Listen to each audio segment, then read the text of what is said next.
आज का ये सुंदर मंगल प्रभात हो सकता है इस पृथ्वी पर, इस मृत्यु लोक पर कई सारे जीव शरीरों की जीवन की यात्रा का अंतिम पड़ाव हो।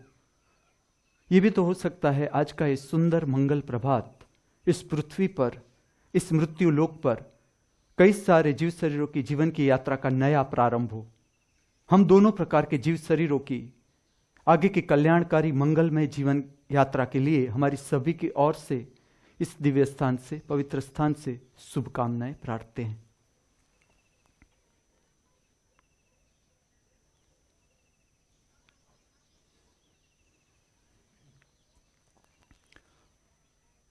महामृत्यु महाअमृत विश्वविद्यालय, महाअमृत यूनिवर्सिटी की दूसरी पाठशाला the school of health and nutrition का मनुष्य से संदेश, इस पर बात करूंगा, लेकिन direct constipation, diarrhoea, gas, acidity, सुबह में ऐसे नाम नहीं, पहले प्रार्थना।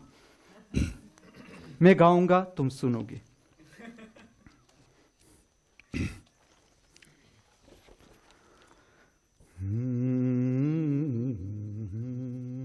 प्रार्थना के बाद मैं मुकेश को राग पूछूंगा, कौन सा राग है।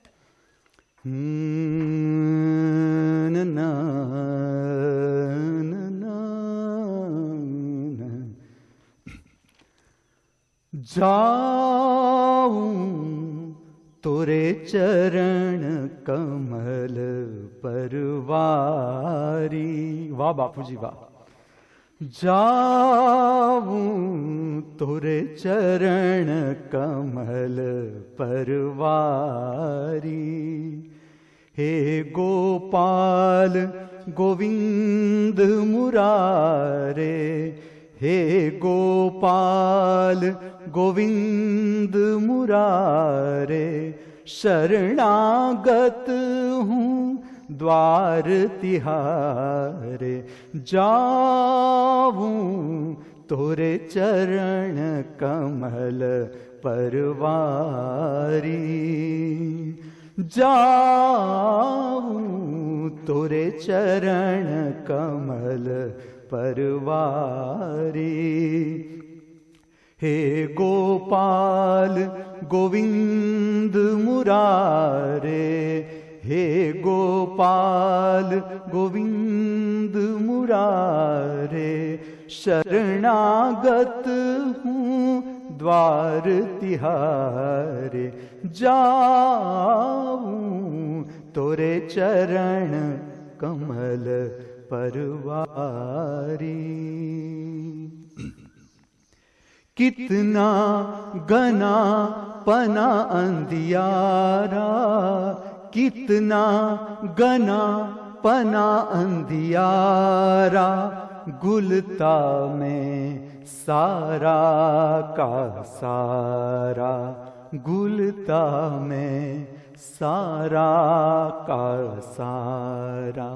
कितना गना पना अंधियारा, गुलता में सारा का सारा। तू ही मेरा एक आधार, तू ही मेरा एक आधार। शरणागत हूँ द्वार तिहारे। जाऊं तोरे चरण कमल परवारी। जाऊं तोरे चरण कमल परवारी। हे गोपाल गोविंद मुरारे। शरणागत हूँ द्वार तिहारे। जाऊं तोरे चरण कमल परवारी। सननन पवन जकोरा आता, सननन पवन जकोरा आता। थारा मन तपता घबराता, थारा मन तपता घबराता, सननन पवन जकोरा आता, सननन पवन जकोरा आता, थारा मन तपता घबराता, टूट रहा सांसों का तार, टूट रहा सांसों का तार, शरणागत हूँ द्वार तिहारे, जाऊं तोरे चरण कमल परवारी। हे गोपाल गोविंद मुरारे, हे गोपाल गोविंद मुरारे, शरणागत हूँ द्वार तिहारे, जाऊं तोरे चरण कमल परवारी। मोर पंख की किरण जगाकर, जगाकर मोर पंख की किरण जगाकर, जगाकर मोर पंख की किरण जगाकर, अधरों पर मुस्कान उगाकर, मोर पंख की किरण जगाकर, अधरों पर मुस्कान उगाकर, हर ले मन की पीर अपार, हर ले मन की पीर अपार, सारे साग साप साध सा साधप गरे साध सा, हर ले मन की पीर अपार, शरणागत हूँ द्वार तिहारे, जाऊं तोरे चरण कमल परवारी। हे गोपाल गोविंद मुरारी, शरणागत हूँ द्वार तिहारे, जाऊं तोरे चरण कमल परवारी, जाऊं तोरे चरण कमल Parwari.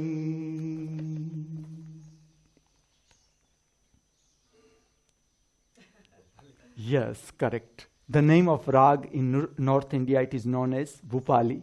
The same rag known in South India is Mohanam.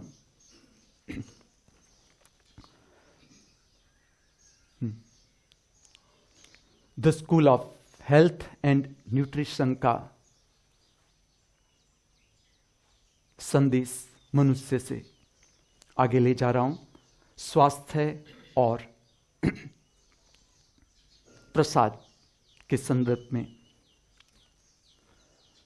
हम थे हेडेक और बुखार पर, फीवर।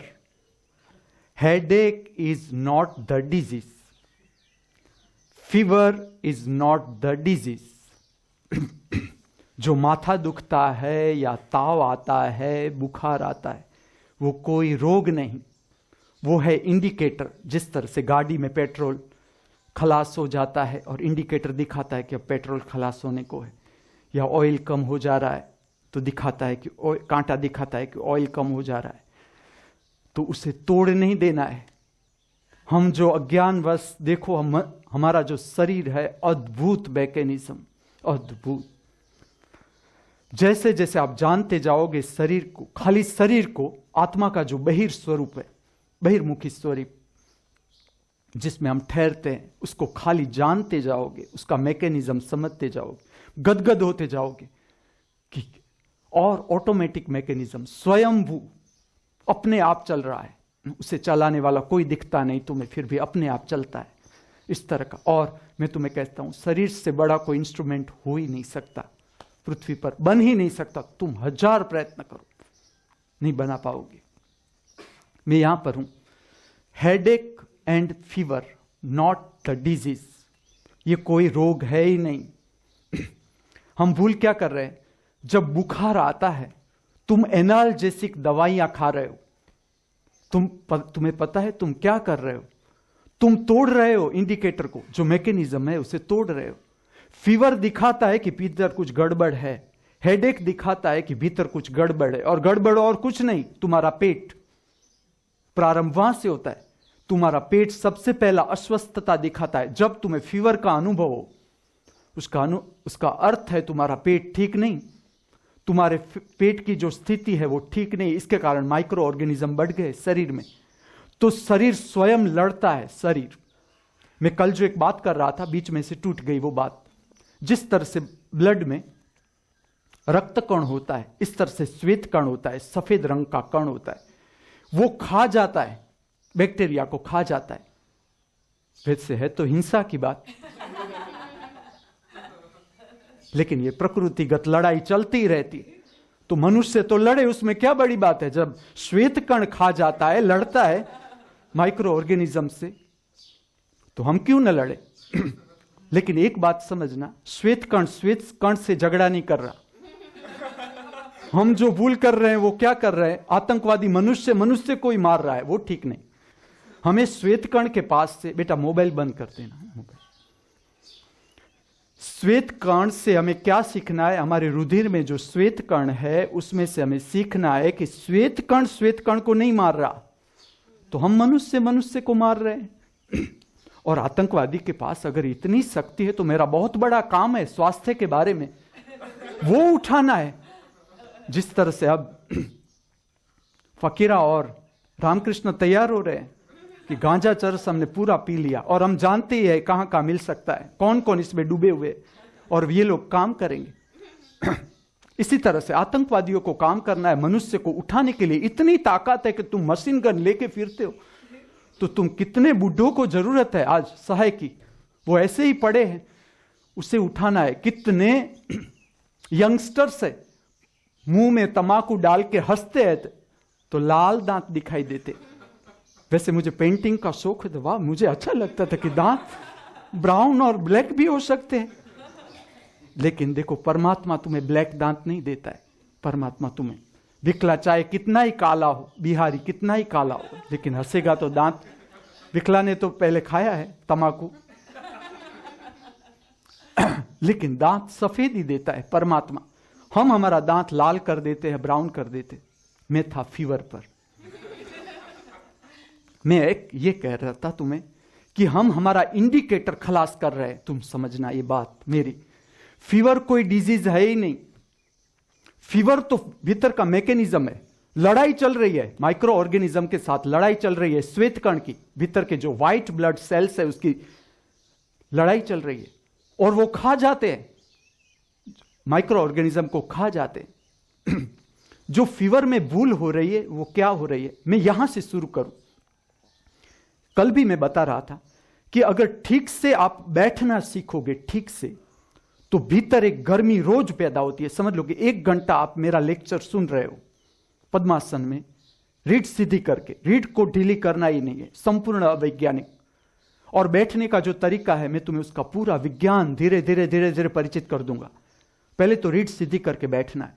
अब समझो तुम पद्मासन, वज्रा, जो पहला प्रेफरेंस है वो ये आसन है मेरे हिसाब से। सबसे पहला है चाइनीज वज्रासन, ठीक से करें, क्योंकि हम भूले जा रहे हैं। जो पैर का तड़िया है उसके शरीर की हीट को मेंटेन करने में बहुत बड़ा काम है। जो शरीर में आज जो मनुष्य के अंदर जो मानसिक रोग पैदा हो रहे हैं उसका कारण है कि जो तड़िया है, पैर का जो तलिया है, उसमें बहुत से नर्वस सिस्टम के केंद्र है। जो एक्यूप्रेशर या एक्यूपंक्चर से परिचित है या अभ्यास किया है जिसने, वो मेरी बात से सहमत हो जाएंगे कि सारे के सारे जितने भी शरीर में कंट्रोलिंग सेंटर है, उसके सारे के सारे सेंटर पांव के और हाथ की हथेलियों में उसके सेंटर है। उस पर आप प्रभाव डाल के पूरा शरीर को स्वस्थ कर सकते। ये चाइनीज विधि है, जापानीज विधि है। लेकिन मैं तुम्हें बिल्कुल सिंपल प्रक्रिया कर दूं। तुम जापानीज वज्रासन खाली सीख जाओ, पंजों पर बैठना है और तुम पीड़ा को जगाओ भीतर, तुम्हें तुरंत छोड़ना नहीं है। कोई भी आसन, जो पातंजलि का दृष्टिकोण था कि सुबह में तुम पीड़ा का अनुभव करो, मैं तुम्हें पातंजलि का दृष्टिकोण स्पष्ट करूं आसन का, युगासन का। कोई भी एक आसन स्थिर करो, कोई भी आसन जिसमें रीढ़ सीधी होनी चाहिए। जो ऐसे आसन है जो बैठने वाले आसन है, ध्यान के आसन है, उस पर रीढ़ को सीधी रखना है, रीढ़ को वाड़ना नहीं है। रीढ़ को अगर तुम वाड़ के बैठोगे, बेंड करके बैठोगे, तो जो मूलाधार की शक्ति है वो जैसे आप रीढ़ सीधी करते हो, मूलाधार की शक्ति तुरंत ऊपर निकल जाती है, त्रिनेत्र की ओर निकल जाती है। और सुबह तो ध्यान का मुख्य समय है जब सूर्य ऊपर आता है और सूर्य का रंग अभी पीला है या अभी सफेद हो रहा है, ये ध्यान का उत्तम समय है। इसमें आपको रीढ़ को ढीली करके बैठना ही नहीं है, और वो भी गुरु के सामने, कभी भी नहीं। ये अविवेक है, मैं तुम्हें कहूं, गुरु के सामने रीढ़ को सीधी करके ही बैठो।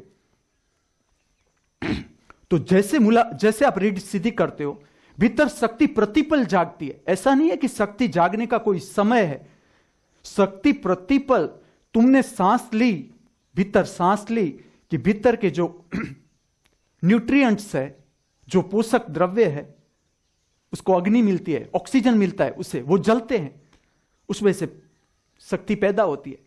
अब तुम रीढ़ को ढीली करके बैठे हो तो शक्ति चली जाएगी माइंड बनेगा तुम्हारे भीतर, विचार बनेंगे, विचार बोझिल हो जाएंगे। तुम्हारी शक्ति से तुम बोझिल होते जा रहे हो, और तुम बहाना बनाते हो कि परिस्थितियों से ये हो रहा है, ये हमें हैरान कर रहा है, मेरा देवर मुझे ये कर रहा है, मेरी सांस मुझे हैरान कर रही है। गृहस्थियों के चेहरे देखता हूं ना, जैसे कि लाल नाग का चेहरा देखा तो मुझे पूरा संसार दिखता है। लेकिन कोई परिस्थिति तुम्हें हैरान नहीं कर सकती। सारे बुद्धों के वती मैं कहता हूं कि कोई परिस्थिति तुम्हें हैरान नहीं कर सकती, ना तो कोई व्यक्ति तुम्हें हैरान कर सकता है। अगर तुम रीढ़ सीधी करके बैठना सीखोगे, प्रसन्नता अपने आप आने लगेगी, अपने आप। प्रसन्नता का इतना ही कारण है कि तुम्हारे भीतर शक्ति जगी, लेकिन उससे मार्ग ही न मिला। तुम ब्रिज को तोड़ के बैठे हो, तुम्हारा ब्रिज है, तुम्हारी जो रीढ़ है तुम्हारा ब्रिज है, उसको तुम तोड़ के बैठे हो, उसको तुम बेंड करके बैठे हो। तो गाड़ी ऊपर जाती है लेकिन ऊपर का रास्ता बंद है, फिर नीचे उतर आती, और नीचे उतर आती है तो उसमें से जाएगी कहां? शक्ति शक्ति ही है। शक्ति को तुम अगर ठीक से अगर तुम गाओगे नहीं तो तुम्हें मशीन गन उठाने का मन होगा। शक्ति शक्ति है। आतंकवादी अगर गाना शुरू करे, जाऊं तो रे चरण कमल पर वारी, तो उसे मशीन गन उठाने का मन नहीं होगा, क्योंकि शक्ति है।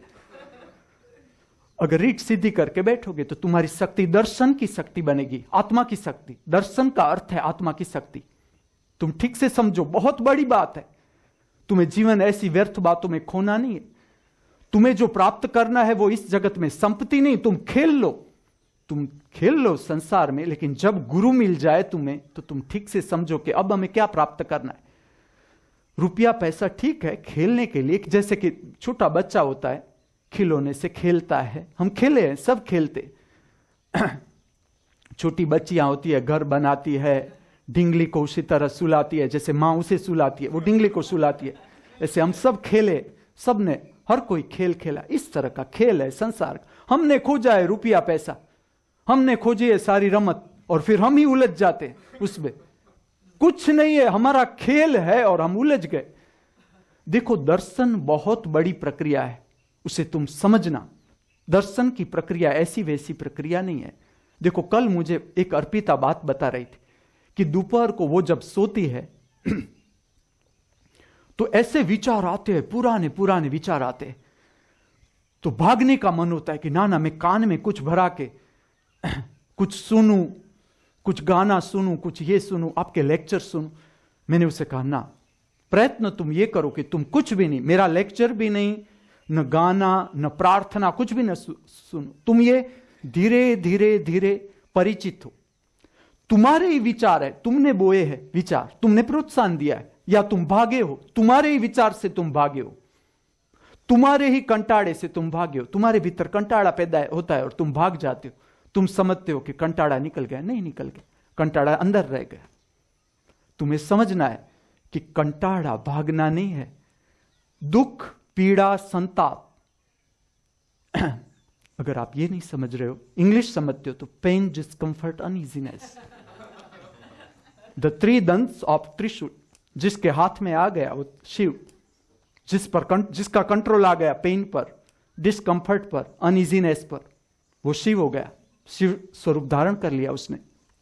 उससे भागना नहीं है, उसे समझना है, उसे पार करना है। देखो, दर्शन की प्रक्रिया यह है कि अर्पिता का जो प्रश्न था सबका है, ऐसा नहीं। आप सबकी क्षमता है देखने की, सबकी अपनी अपनी क्षमता है कि इतने तक तुम देख सकते हो, तुम्हें कोई असर नहीं होता है। लेकिन उससे आगे परिस्थिति अगर उलझ जाए तो तुम्हें हैरानी होने लगती है। सबका बैलेंस है अपना अपना, सबका अपना बैलेंस है, यात्रा की तरह होता है। जितनी तुमने जीवन की यात्रा की है, ऊपर उठने की यात्रा की है, जीवन में ऊपर उठने की यात्रा की है, तो परिस्थिति और व्यक्ति तुम्हारा कुछ नहीं बिगाड़ सकते। वो ऐसे होता है जैसे गर्म तावी पर पानी गिरता है और बाष्प बन जाता है, इस तरह से परिस्थितियों की असर हो जाती है या व्यक्तियों की असर हो जाती है। वो तुम्हें छूती है और बाष्प हो जाती है, कुछ नहीं होता तुम्हें। लेकिन इससे बचना नहीं है। तुम प्रयत्न करो कि समझ लो कितनी क्षमता है। पुराने विचार आते हैं और तुम्हें सताते हैं तो उसका पहला विज्ञान समझो। तुमने भूल तुम्हारे जीवन में कहां हुई कि जब तुम्हें विचार सताने लगा तुम डर गए, तुम्हें कोई गाइडेंस था नहीं। जब नहीं था ठीक थे, तुम अंधेरे में भटक गए। तुम्हें आल्प्रोक्स ले या मानसिक चिकित्सक के पास गए, उसने प्रिस्क्रिप्शन दिया कि तुम ये दवाइयां लो, कोई बात नहीं। लेकिन जब तुम जानना शुरू करो, ये प्रक्रिया को ठीक से समझना शुरू करो कि जो विचार से तुम भागे हो, जो विचार के कारण, जो विचार तुम पर हावी हो गया और उसके कारण तुमने आल्प्रोक्स ले ली या मानसिक टेंशन था उसको दबाव कम करने के लिए तुमने गोलियां खा ले, अज्ञानवश गोलियां नहीं खानी है।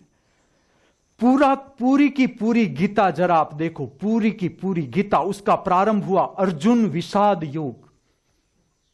कृष्ण उससे नहीं कहते कि युद्ध इतना बड़ा है तू दारू पी के सो जा।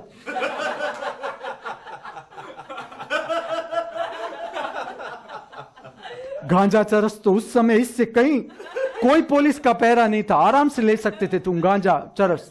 कृष्ण के जमाने में तुम होते आराम से गांजा चरस ले सकते थे, कोई पहरा नहीं था, कोई राजा पकड़ता नहीं था गांजा चरस वालों को।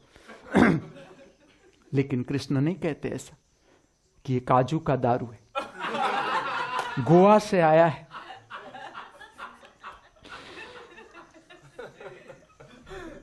तो विषाद से भागना नहीं है, जिसमें से पूरी गीता प्रकट हुई।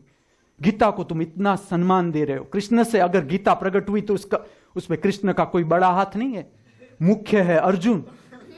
अर्जुन अगर विषाद को प्राप्त नहीं होता तो कृष्ण में से कहां से गीता निकलती। लेकिन वो उससे जो अगर तुमने गीता, मैं आऊंगा गीता पर, अगर मेरा शरीर रहा तो बोलने का, तो अब मुझे बहुत अच्छा लगता है। पूरी की पूरी गीता तुम देखो, पूरी की पूरी गीता। मुझे गीता में जो सबसे अच्छी बात लगी वो ये, युद्ध के बीच गीता चल रही है, तुम समझना।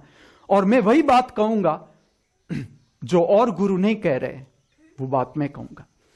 पूरी की पूरी गीता देखो, उसमें तुम एक शब्द ऐसा न पाओगे कि कौरवों के प्रति अर्जुन के भीतर जहर जैसे जगाते हो कृष्ण, जरा भी नहीं। जैसे तुम गीता का कोई एक अध्याय पढ़ते हो, तुम्हारे भीतर कौरव भी मित्र ही लगते हैं और पांडव भी मित्र ही लगते। ऐसा नहीं कि तुम्हें कृष्ण पर ज्यादा प्रेम लगता है और कौरव पर, दुर्योधन पर कम प्रेम लगता है, ऐसा भी नहीं लगता। इस तरह की गीता है। पूरी की पूरी गीता इस तरह की है कि वो जगाने का प्रयत्न है अर्जुन को। क्या जगाना है? दर्शन की शक्ति, आत्मिक शक्ति। कृष्ण क्या कहते, तुझे भागना नहीं है, ये जो बार हो रहा है युद्ध, उससे भागना नहीं, ये कुछ है ही नहीं। उस समय में युद्ध की प्रक्रिया कुछ थी ही नहीं राजाओं के लिए। राजा जब सुस्त हो जाते थे तो वो ऑर्डर देते थे, चलो कौन कर लो युद्ध आजू बाजू में। और पहले तो युद्ध ऐसे होता ही नहीं था, जो युद्ध मैं करवा रहा हूं, जिसका मैं नाम दे रहा हूं द्वंद्व युद्ध, ऐसे करते थे राजा। जो जीत जाए उसका राज्य। बाद में आई तलवारें, तो पहले तलवारें नहीं थी। जो शक्तिशाली होता था जो युद्ध में जीत जाए। लेकिन यहां ये नियम नहीं, मैं हार जाऊं तो भी सिंहासन पर मैं ही बैठूंगा। लेकिन उस समय ऐसा होता था कि दो मनुष्य के बीच झगड़ा होता था, जो जीत जाता था वो ले जाता था संपत्ति, दूसरा और दंड बैठक लगाता था। कि धीरे धीरे इंस्ट्रूमेंट आने लगे। लेकिन पूरी की पूरी गीता है वो दर्शन की शक्ति किस तरह से अर्जुन में प्रकट हो। आत्मिक शक्ति, दर्शन की शक्ति क्या है? आत्मिक शक्ति। तुम जैसे देखते जाओगे तुम्हारा अंतर बढ़ता जाएगा। तुम्हें अगर विचार हैरान कर रहे हैं तो उसका इतना ही अर्थ है कि तुम्हारा अंतर नहीं बना। साधना क्या है? आखिर जो तुम साधना की ओर जा रहे हो, या तुम मेरे पास रुके हो या किसी और गुरु के पास जाकर रुकोगे, कोई भी गाउन का रंग हो, माला लटकाई हो, ऐसे वैसे डोलते हो, लेकिन उसका उद्देश्य इतना है कि तुम्हारे भीतर दर्शन की शक्ति जगे, विचार से तुम्हारा अंतर बने। विचार उधार है। हैरान क्यों करता है? क्योंकि वो तुम्हारा नहीं, तुम्हारा ही मन है, फिर भी वो उधार है, तुम्हारा नहीं है। इसलिए उससे उधार जो चीज है उससे अंतर रखना है। आज नहीं तो कल वो छीनी जाएगी। और जीवन बड़ा अवसर है, खोना नहीं है। तुम्हें दर्शन की प्रक्रिया समझनी है, उस पर ध्यान देना है कि ये विचार, इस तरह के विचार मुझे हैरान कर रहे हैं कि जब मैं जागा नहीं था मुझे पता नहीं था। इस जगत में अजागृत संबंध के 3 रूप है, ठीक से जान लो। एक दुश्मन हो गया, एक दुश्मन हो रहा है, एक दुश्मन हो जाएगा। तुम्हारे जो सांसारिक संबंध है, तुम ठीक से देखो कि यह बात सही है कि गलत। अजागृत संबंध के, फिर से कहता हूं, 3 प्रकार के परिणाम है। जहां तुम्हारा संबंध अजागृति से है, या लोभवश है, या भीतर कुछ पड़ाने का भाव है भीतर से कि इस व्यक्ति के साथ अगर हम संबंध बनाए तो इतना संपत्ति में लाभ हो सकता है, इस तरह का भाव, ऐसी लुच्चाई है भीतर, पॉलिटिक्स है, तो तुम समझो संबंध के 3 ही रूप हैं। इस तरह के रूप है। पहला दुश्मन हो गया, जो दुश्मन, एक तो हो ही गया, चलो हो गया, एक हो रहा है दुश्मन, और तीसरा हो जाएगा। और जब तुम्हारा आत्मिक संबंध बनेगा, मन का संबंध है, तो वो दुश्मनी में ही जाएगा। तुम देखो जरा।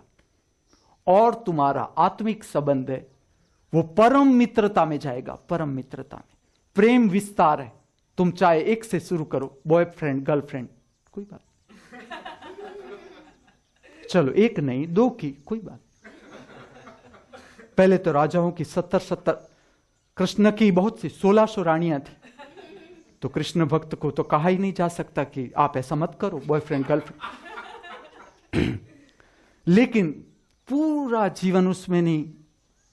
एक धक्का लगा, गधे ने एक बार अगर पेट में लात मारी, ऐसे लोग आए मेरे पास कि अभी तूने, एक गधे ने तेरे पेट में लात मारी है, वो भी तेरी अभी रुचि नहीं है, और तू दूसरे गधे के पीछे पड़ा है, वही लात मारेगी तुझे, और मारा। तो जब तुम्हें एक गधी लात मारे या एक गधा लात मारे, तो पहले लात को एब्जॉर्ब हो जाने दो।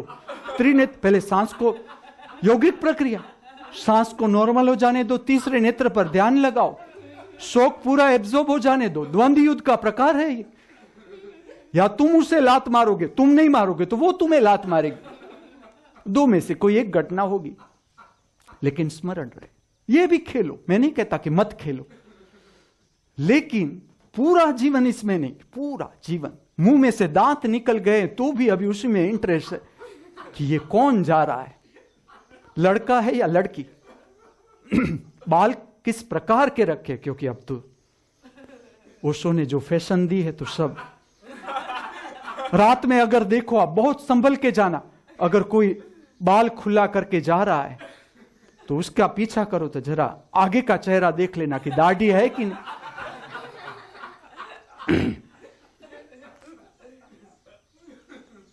तो हम कहां थे? दर्शन की शक्ति पर, कि दर्शन की शक्ति समझनी है। तुम्हें यह समझना है कि मैं जब बैठता हूं और मेरे भीतर विचार आना शुरू होता है, पुराने विचार आते, मैं उसे कितना पचा सकता हूं। और यह कोई बड़ी बात नहीं, तुम्हारा ध्यान अभी तक गया नहीं, तुम्हारे में अद्भुत शक्ति है, आत्मा की अद्भुत शक्ति, तुम कुछ जानते ही नहीं। तुम जैसा स्थिर करके देखने लगोगे, सारे के सारे विचार बिखर जाएंगे, कुछ भी नहीं है। तुम्हारा ही प्रोत्साहन मिला, या तो तुम भाग गए या तुमने पोषण दिया मन को, इसलिए मन इतना बड़ा हो गया। लेकिन जैसा तुम देखना शुरू करोगे, चला जाएगा। और जो सुबह की प्रक्रिया है, क्योंकि मैं समझा रहा हूं फीवर एंड हेडेक, और सुबह की जो प्रक्रिया है कि तुम्हें पूरी रात, इसके बहुत रहस्य है। मैं जो आगे जा रहा हूं, इसके आगे की स्कूल है स्पिरिचुअल साइंस, उसका जो मेन केंद्र है वो है रात्रि का जागरण, वो है 24 घंटे का जागरण। क्योंकि हम क्यों छोड़े? 24 घंटे अगर हमें शांति मिल सकती है, 24 घंटे अगर हमें प्रसन्नता मिल सकती है, 24 घंटे अगर हमें आनंद मिल सकता है, तो हम क्यों इतने एक एक क्षण के आनंद ले? हम 24 घंटे प्रसन्न हो सकते हैं, रह सकते हैं, रिलैक्स रह सकते हैं। किस तरह से रहा जाता है मैं उसका विज्ञान कहूंगा, लेकिन इसके साथ भी इसका संबंध है। तुम्हारा जो हेल्थ है उसके साथ निद्रा का बहुत गहरा संबंध है। खाली पोषण नहीं, खाली तुम खुराक लेके बैठ गए, रोटियां खा के बैठ गए, उससे तुम्हारी स्वस्थता नहीं रहेगी। तुम्हें निद्रा को ठीक से समझना है, विश्राम को ठीक से समझना है। विश्राम जिसमें खाली तुम्हारा जो शरीर है जो निद्रा में जाता है, और ये इसका चेकिंग है कि तुम्हारी निद्रा स्वस्थ है या नहीं। तुम जब सुबह में जागो तुम स्वस्थता का अनुभव करोगे। सुबह में ही पहला अनुभव उत्साह का अनुभव, तो वो ए ग्रेड अनुभव। तुम समझो तुम मुक्ति के द्वार पर आ गए, मुक्ति शुरू हो गई तुम्हारे जीवन में। जिसे ये अनुभव हो रहा है, निद्रा में से जाग रहा है और प्रसन्नता के साथ, ऐसी निद्रा कि पूरे, और ये इसीलिए मैं तुम्हें कह रहा हूं कि ये लेबोरेटरी चेकिंग है स्वस्थता का। प्रथम जो चेकिंग है वो तुम्हारी निद्रा, कि तुम्हारी निद्रा स्वस्थता के साथ हुई। एक एक ऑर्गन को जितना जरूरत था उतना विश्राम मिला कि नहीं। तुमने जो पूरे दिन काम किया, श्रम किया, और श्रम से परिचित होना ही है। शरीर को बचाने की भूल मत करना। जिसे परम स्वास्थ्य का अनुभव लेना है, जिसे जीवन का अनुभव लेना है, जीवन की गहराई को खोजना है, मुक्ति को पाना है, परम मुक्ति की ओर जाना है, परमात्मा का स्वाद लेना है, परम जीवन का स्वाद लेना है, वो शरीर को बचाने की भूल में मत जाना। प्रमाद आड़स को महत्व मत देना। प्रमाद और आड़स से ऊपर उठो।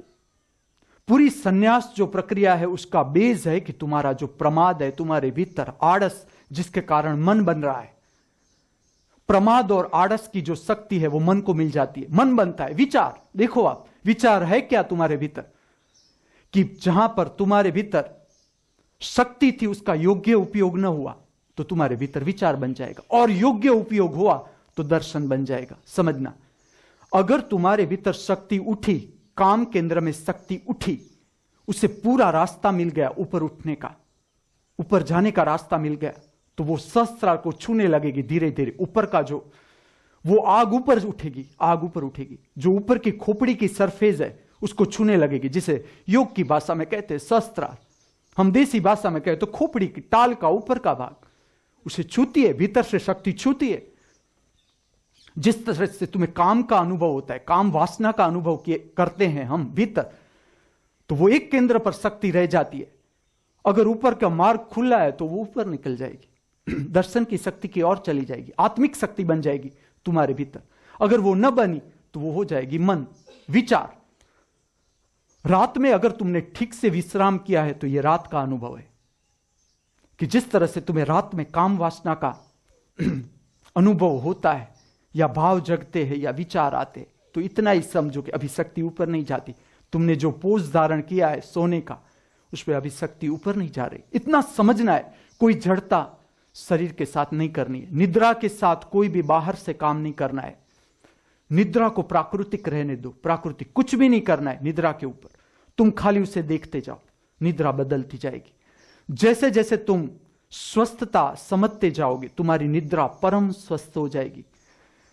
तुम रात में भी जो द्वंद्व युद्ध चलता है, रात में भी तुम्हारी दौड़ चलती है, इधर करवट बदली, उधर करवट बदली, करवटे करवटे करवटे, पैर इधर रखे उधर रखे। बबलू का स्ट्रेचिंग बेंडिंग रात को भी चलता है, क्योंकि पूरे दिन चलता है, तो रात को भी परिणाम आता है कि पैर यहां से माथा तक चला जाता है। ओशिका पर जहां माथा होता है वहां पैर आ जाते हैं। सुबह में इतना शरीर घूमता है, होता है क्योंकि पूरे दिन योगा स्ट्रेचिंग बेंडिंग बैलेंस में ही करवा रहा हूं। लेकिन इसमें नहीं जाना है, खाली अभ्यास करना है। लेकिन अगर ठीक से तुमने विश्राम किया तो यह रात का परिणाम है कि रात में जो शक्ति जगती है, जो पोषण लिया शरीर ने, वो ठीक से शक्ति को मार्ग मिलता है, भीतर मार्ग मिलता है, तो शक्ति ऊपर की ओर चली जाती है। स्वप्न रहितता पाओगे तुम। और सुबह में जब उठोगे परम विश्राम के साथ, इतनी शक्ति कि तुम्हें लगता है कि जैसा सूरज आए मैं झाड़ू उठा के पूरा विश्वविद्यालय का आंगड़ा वाड़ दूं, या द्वंद्व युद्ध की प्रक्रिया करूं, या ये करूं वो करूं, अनूठे अनूठे आइडिया आने लगते, तो ये दिखाता है कि परम स्वास्थ्य आपने प्राप्त किया। और इसके साथ संबंधित बात समझो, पूरी रात, और जो यहां आने लगे, विश्वविद्यालय में आने लगे, मुझसे परिचित होने लगे, वो उसको ठीक से समझना है। देखो हम किस तरह से रात्रि को समझ रहे हैं, या हम आर्टिफिशियल लाइट को महत्व नहीं दे रहे हैं, और इससे आपको परिचित होना है। अगर 10 दिन भी आपका लड़का यहां रह सकता है, मैं तो कहता हूं कि जो छोटे बच्चे 3 दिन पार कर रहे हैं, या 3 दिन पार कर रहे, बड़े भी नहीं कर सकते, तृप्ति के वर्ग को कहो आप रुकने को 3 दिन, वो नहीं रुक सकता, तो छोटे बच्चे 3 दिन पार कर रहे हैं, तो वो बहुत बड़ी बात है। और ऐसे ऐसे माहौल में से कि बॉम्बे का माहौल, टीवी तो चालू ही होता है घर में, जिस तरह से सांस की आवन जावन चालू होती है, इसी तरह से टीवी तो घर में चालू ही होता है, लैपटॉप है, लैपटॉप चालू ही होता है। ऐसे माहौल में से अगर ये बच्चे यहां आ रहे हैं कि जहां कोई आर्टिफिशियल लाइट नहीं है, टीवी नहीं है, फिर भी ये बच्चे टिक रहे हैं, तो बहुत अच्छी बात है, बहुत बड़ी बात है, इसे छोटी बात मत समझना। और यही उसका जीवन हो जाएगा। आगे जाते जाते तुम संसार में कब तक खेलोगे? चलो, जिसने खेला है उसे पता है कि चलो इतना खेलने के बाद भी मिला क्या, लेकिन ये सबको अनुभव लेना है, सबको अपना अनुभव चाहिए। मैं कह दूं कि ये संसार व्यर्थ है, तुम मानना मत। जब तक तुम्हारा मन हो रहा है कि नहीं नहीं अभी पैसा, प्रवीणा को लगता है कि ना ना पैसों के साथ शांति का संबंध है, अगर पैसा नहीं तो तुम्हारा कौन भरेगा? 3 एसी लेकर मैं बैठा हूं, इसका भाड़ा भरेगा कौन? लेकिन मैं तुम्हें कहता हूं एसी है तो मैं उसका उपयोग कर लूंगा, और नहीं है तो भी मुझे कोई फर्क नहीं पड़ सकता। ऐसी स्थिति है जीवन की। मैं दोनों ओर से तुम्हें दिखाता हूं कि है तो उसका महत्तम उपयोग कर लेना है, साधन का उपयोग कर लेना है। सीढ़ी है तो सीढ़ी से ऊपर चढ़ जाओ और ऊंचाई पकड़ सकते हैं। जितना भी धन है उसका उपयोग करना है, वही कला मैं तुम्हें सिखाता हूं। लेकिन उसके लिए इतना रोना नहीं है। ठीक है, आ गया रुपया तो उसका उपयोग कर लेना है। चरण में कोई डालेगा तो मैं ना नहीं कहूंगा और मांगूंगा, लेकिन अगर उसने न दिया, वो भाग गया या इनकार कर दिया या मुंह फेर लिया, तो मैं कोई फकीरा को मैं कहूंगा कि तू ले ले मेरा चेहरा, कि कितना फर्क पड़ा। कोई फर्क नहीं पड़ सकता, क्योंकि ये तो मैं तुम्हें समझा, ये मुझे जो अनुभव तुम्हें देना है वो ये देना है कि इसको पैसा रुपया के साथ, संपत्तियों के साथ कोई लेना न देना। ये तुम्हारी अपनी निजी संपत्ति है। शांति को बाहर खोजने की भूल ही मत करना। हाँ, ये ठीक है, जहां गुरु रहता है वहां चले जाओ, अच्छा रहेगा। तुम्हें अपने को प्राप्त करने की जो प्रक्रिया में उतरना है, गहराई पानी है, तो गुरु जहां रहता है, जहां आध्यात्मिक साधना चलती है, उसी में चले जाओ। ये बहिर्मुखी अगर तुम्हें दौड़ लगानी है तो इतनी दौड़ लगा लो कि वहां चले जाओ, तो वहां अच्छा रहेगा। अपने को उठाने का जो प्रक्रिया है वो अच्छी रहेगी। अपने की जो गहराई पानी है अपने भीतर, तो वहां वो हो सकता है आसानी से। तुम घर में 4 घंटा ध्यान लगाओगे और गुरु के पास 5 मिनट ध्यान लगाओगे, दोनों में जो शक्ति का ऊपर का उठना है वो आसानी से हो जाएगा गुरु के पास। तो जहां आध्यात्मिक क्षेत्र है वहां ये बात बन सकती है। लेकिन पूरी रात निद्रा में नहीं खोनी है। तुम्हें जो सुबह का समय है 3 बजे के बाद, ये प्रक्रिया में 3 बजे के बाद जाना है कि रीढ़ को सीधी करके बैठने का अभ्यास करें। चाहे 1 मिनट से शुरू करें, देखना परिणाम। आप 1 मिनट से भी कम चलो। तुम बैठे कि निद्रा आई, जिस तरह से रंजन को आती है, तुम बैठे कि निद्रा आई, तुम सो जाओ, चलो, लेकिन बैठो।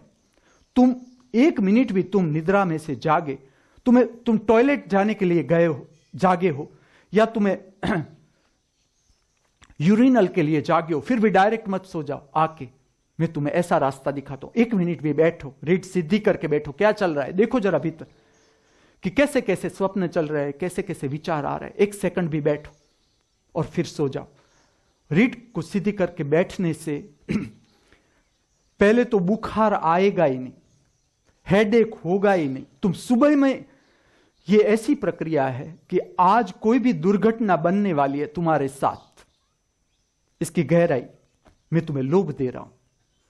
तुम अपने साथ नहीं, किसी और के साथ कुछ विचित्र घटना बनने वाली है, तुम्हें पता चल सकता है। सुबह की जो ध्यान की प्रक्रिया में दिखा रहा हूं, जिसमें निद्रा पूरी हो जानी चाहिए। इसका जो पहली कंडीशन है ये है कि आपकी जो शरीर की निद्रा है वो ठीक से पूरी हो जानी चाहिए। इसके बाद पथारी में लेटना नहीं है। जब आपको लगे कि मेरी निद्रा पूरी हो गई है, अब एक दो करवट बदल के देखो कि निद्रा आ जाती है कि नहीं आती है। आती है तो ठीक है, नहीं आती है तो तुम्हारी शरीर की क्षमता है, तुम खड़े ही हो जाओ, बैठ जाओ, थोड़ा से हल्का फुल्का थोड़ा चल लो और फिर रीढ़ को सीधी करके जितने भी आसन तुम जानते हो, मैं आगे और भी आसन बताऊंगा, बैठने के आसन, बैठने के तरीके। अभी मैं तुम्हें 3 आसन से परिचित कर रहा हूं, या 3 आसन तुम न कर सको, तुम कुर्सी पर भी बैठ जाओ। चलो, तुम बिना टेके के नहीं बैठ सकते हो, टेके के साथ बैठ जाओ, कुर्सी पर बैठ जाओ, सादी पलाठी में बैठ जाओ, लेकिन बैठ जाओ। शरीर के तल पर देखोगे तो तुम संवेदना को जान सकते हो। सुबह में तुम्हें बुखार डायरेक्ट आ ही नहीं सकता, तुम ऐसा समझो तुम्हें फीवर डायरेक्ट नहीं आ सकता, तुम पकड़ सकते हो कि ये फीवर आएगा। अब सुबह में तुम्हें बेचैनी लगती है, गला बंद लगेगा, सर भारे लगेगा, सर दर्द लगेगा, बेचैनी सी लगेगी भीतर। और अगर तुम्हारी ठीक बैठक है, पद्मासन की तुम्हारी ठीक बैठक है, तो ये जो बीमारी है तुम्हारी पद्मासन की स्थिति में जल जाएगी। पद्मासन में इतनी हीट पैदा हो सकती है कि इतनी हीट पैदा हो सकती है, मैं मेरे शरीर से कहूं कि अगर तुम गर्म प्रदेश में ठीक से उसका विज्ञान जाने बिना तुम पद्मासन लगाओ, तुम्हें यूरिन की तकलीफ हो सकती है। पद्मासन में इतनी हीट हो जाती है। मैंने हिमालय जब मैं ऋषिकेश में था, हरिद्वार में था और बिना छापरा के घूमता था, तब मैं ये प्रक्रिया करता था कि पूरा ठंड में ठंड लग गई हो, पूरे शरीर को ठंड लग गई हो। मैं कोई छापरे के नीचे नहीं रहता था कि कोई वृक्ष मिल गया बड़ा, उसके नीचे चला जाता था और ठंडा पवन आ रहा है, मेरे पास एक कंबल था, मैं और ऊपर से डाल दिया, भीतर से पद्मासन लगा दिया। और जितनी पद्मासन की क्षमता है मेरी, समझ लो 3 घंटा 4 घंटा पद्मासन लगाया। पद्मासन में इतनी हीट हो जाती है, इतनी बाहर की ठंडी कुछ असर नहीं करती। और पद्मासन का एक दूसरा भी मैं तुम्हें, जो बैठने के आसन है उसका मैं और एक प्रक्रिया के साथ इसका संबंध है, वो है थकान लगती है तुम्हें। जब थकान लगती है तुम ऐसे वैसे लेट मत जाओ, ऐसे वैसे नहीं तो अस्त व्यस्त हो जाता है, शरीर की शक्ति अस्त व्यस्त हो जाती है। जो अब जानने लगे हैं, पश्चिमोत्तासन करो तुम। खाने के बाद 4 घंटा चाहिए, 4 बजे तुम कर सकते हो। वज्रासन, नमस्कार करो, वज्रासन में बैठ के नमस्कार कर लो, तुम्हारी रीढ़ को ठीक कर लो। तुम्हारी थकान इसलिए हो रही, इसका विज्ञान समझो। रीढ़ की हड्डियों का अंतर कम होता जा रहा है, रीढ़ एक दूसरे के नजीक आ रही, उसके साथ पेट भी तुम्हारा डल हो जाता है, पेट की मूवमेंट डल हो जाती है। तुमने दोपहर को खाया है, वो भी पच रहा है, वो भी मलाशय की ओर जा रहा है। तो अगर सुस्ती लग रही है दोपहर को, तुम दोपहर को ऐसा काम खोज लो शारीरिक। तुम जरा भी, तुम धर्म क्षेत्र में हो, तुम डरो ही मत। विकला ने पोछा लगाया, उसके बाद तुम भी लगा लो, कोई बात, उसके बाद तीसरा भी लगा ले, और स्वच्छता हो जाएगी। और हमें धर्म क्षेत्र स्वच्छ चाहिए, latrine bathroom clean and neat होने चाहिए, तुम्हारा खाना क्लीन एंड नीट, सुगंधित। खोलो खाना तो दुर्गंध नहीं आनी चाहिए, भीतर से भी नहीं आनी चाहिए, मुंह से वायु निकले या मल द्वार से निकले, साधक के शरीर में से स्मेल नहीं आनी चाहिए। साधक नहीं, सब मनुष्य को यह जानना है, क्योंकि ये केंद्र है जहां से अस्वस्थता पैदा होती है। तुम्हारे में से वायु अगर निकलता है तो उसमें तटस्थ वायु होना चाहिए, स्मेललेस, संपूर्ण।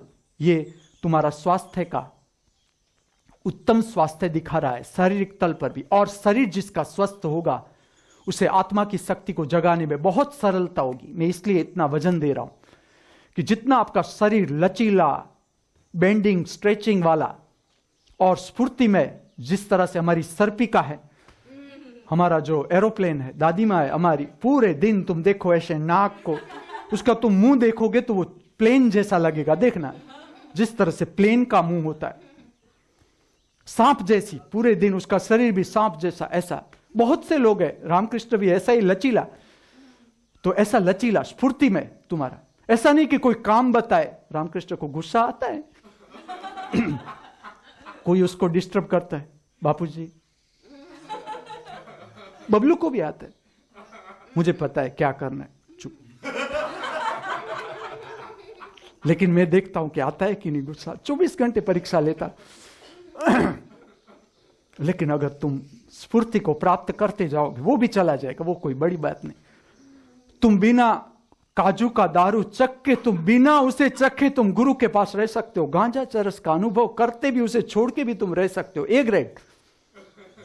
तो उसका गुस्सा आज नहीं तो कल चला ही जाएगा। और मुझे वो ही चाहिए कि कोई तुम्हें गुस्सा नहीं करवाना चाहिए। हां, तुम खुद गुस्से में आ जाओ। जब तुम्हें ऐसा करना है कि अब थोड़ा मैं गुस्सा भी कर लूं, बहुत शांत साथ, तो हो जाओ, लेकिन कोई तुम्हें गुस्सा नहीं करवाना चाहिए। पेट गुस्सा दिखाता है कि पेट में कहीं गड़बड़ हो गई। तुम्हारा जो आंत दबक रहा था, मैं तुम्हें ऐसा एक्सरे मशीन देता हूं, चलो तुम्हारा जो रामकृष्ण कहता है ना कि बापूजी सुबह में तारलिया देखाड़ी देशो, देखाड़ूंगा। मैं तुम्हें एक्सरे मशीन तुम्हारे लेबोरेटरी में तुमसे दूर रखना नहीं चाहता। मैं तुम्हें लेबोरेटरी चेकिंग तुम्हारे पास होना चाहिए। तुम्हें गुस्सा आया, उसका अर्थ है एसिड बढ़ा भीतर। मैं तुम्हें केमिकल दिखाता हूं कि HCl भीतर पैदा हुआ। तुमने रात का कुछ मोहनथाड़ का टुकड़ा खा लिया है। वासण घसने के बाद भूख तो लगती है, मेरा भी अनुभव। तो ऐसा वैसा कुछ खा लिया है और अभी अटका पड़ा है, मोहनथाड़ का टुकड़ा है, संसारी। वो ऐसे वैसे छोड़ेगा नहीं। किराए का घर भी मिल जाएगा तो वो पकड़ लेगा, नहीं छोड़ेगा। तो वो गड़बड़ करेगा सुबह में। इसलिए सुबह की जो बैठक है वो अल्टीमेट चेकिंग, तुम्हारी सुबह की बैठक बहुत जरूरी है। और तुम ठीक से समझो, संसार में तुम रहते हो, कहीं भी कोई ना कोई संग होता है जहां तुम एक नहीं हो।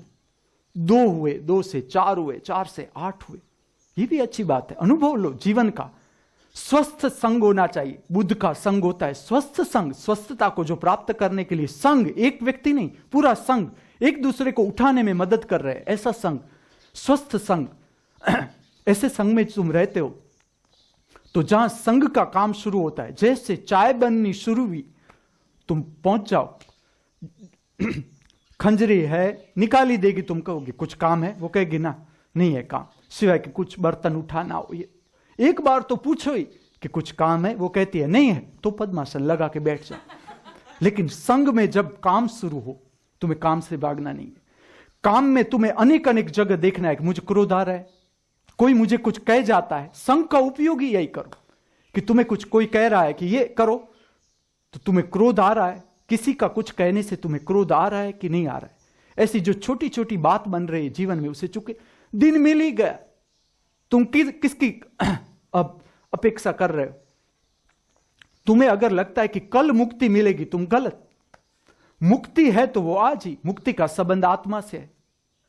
तुम आत्मा से कभी मुक्त नहीं हो सकते। मैं तुम्हें कहता हूं, तुम शरीर से मुक्त होना है। तुम्हें जो मुक्त होना है वो अपेक्षा से मुक्त होना है, मन से मुक्त होना है। आत्मा से थोड़ा तुम मुक्त हो सकोगे। तुम आत्मा हो जाओगे, तुम स्पेस हो जाओगे, तुम परम स्पेस हो जाओगे, परम अवकाश, आकाश से परम आकाश हो जाओगे। लेकिन उससे मुक्ति नहीं, वो तुम हो जाओगे। मुक्ति है तो किससे? शरीर से। कि शरीर पर तुमने ओवरबर्डन किया है, शरीर को तुम जरा ओवरबर्डन हटाओ। चर्बी का लेयर तुम कम करोगे जो गले में बढ़ गई है। जिस तरह से गाय का गला बढ़ता है, मनुष्य का भी बढ़ जाता है। ये चर्बी तुम्हें नुकसान करेगी, इसको गलाना है। और मैं कहता हूं पद्मासन इज द बेस्ट वन।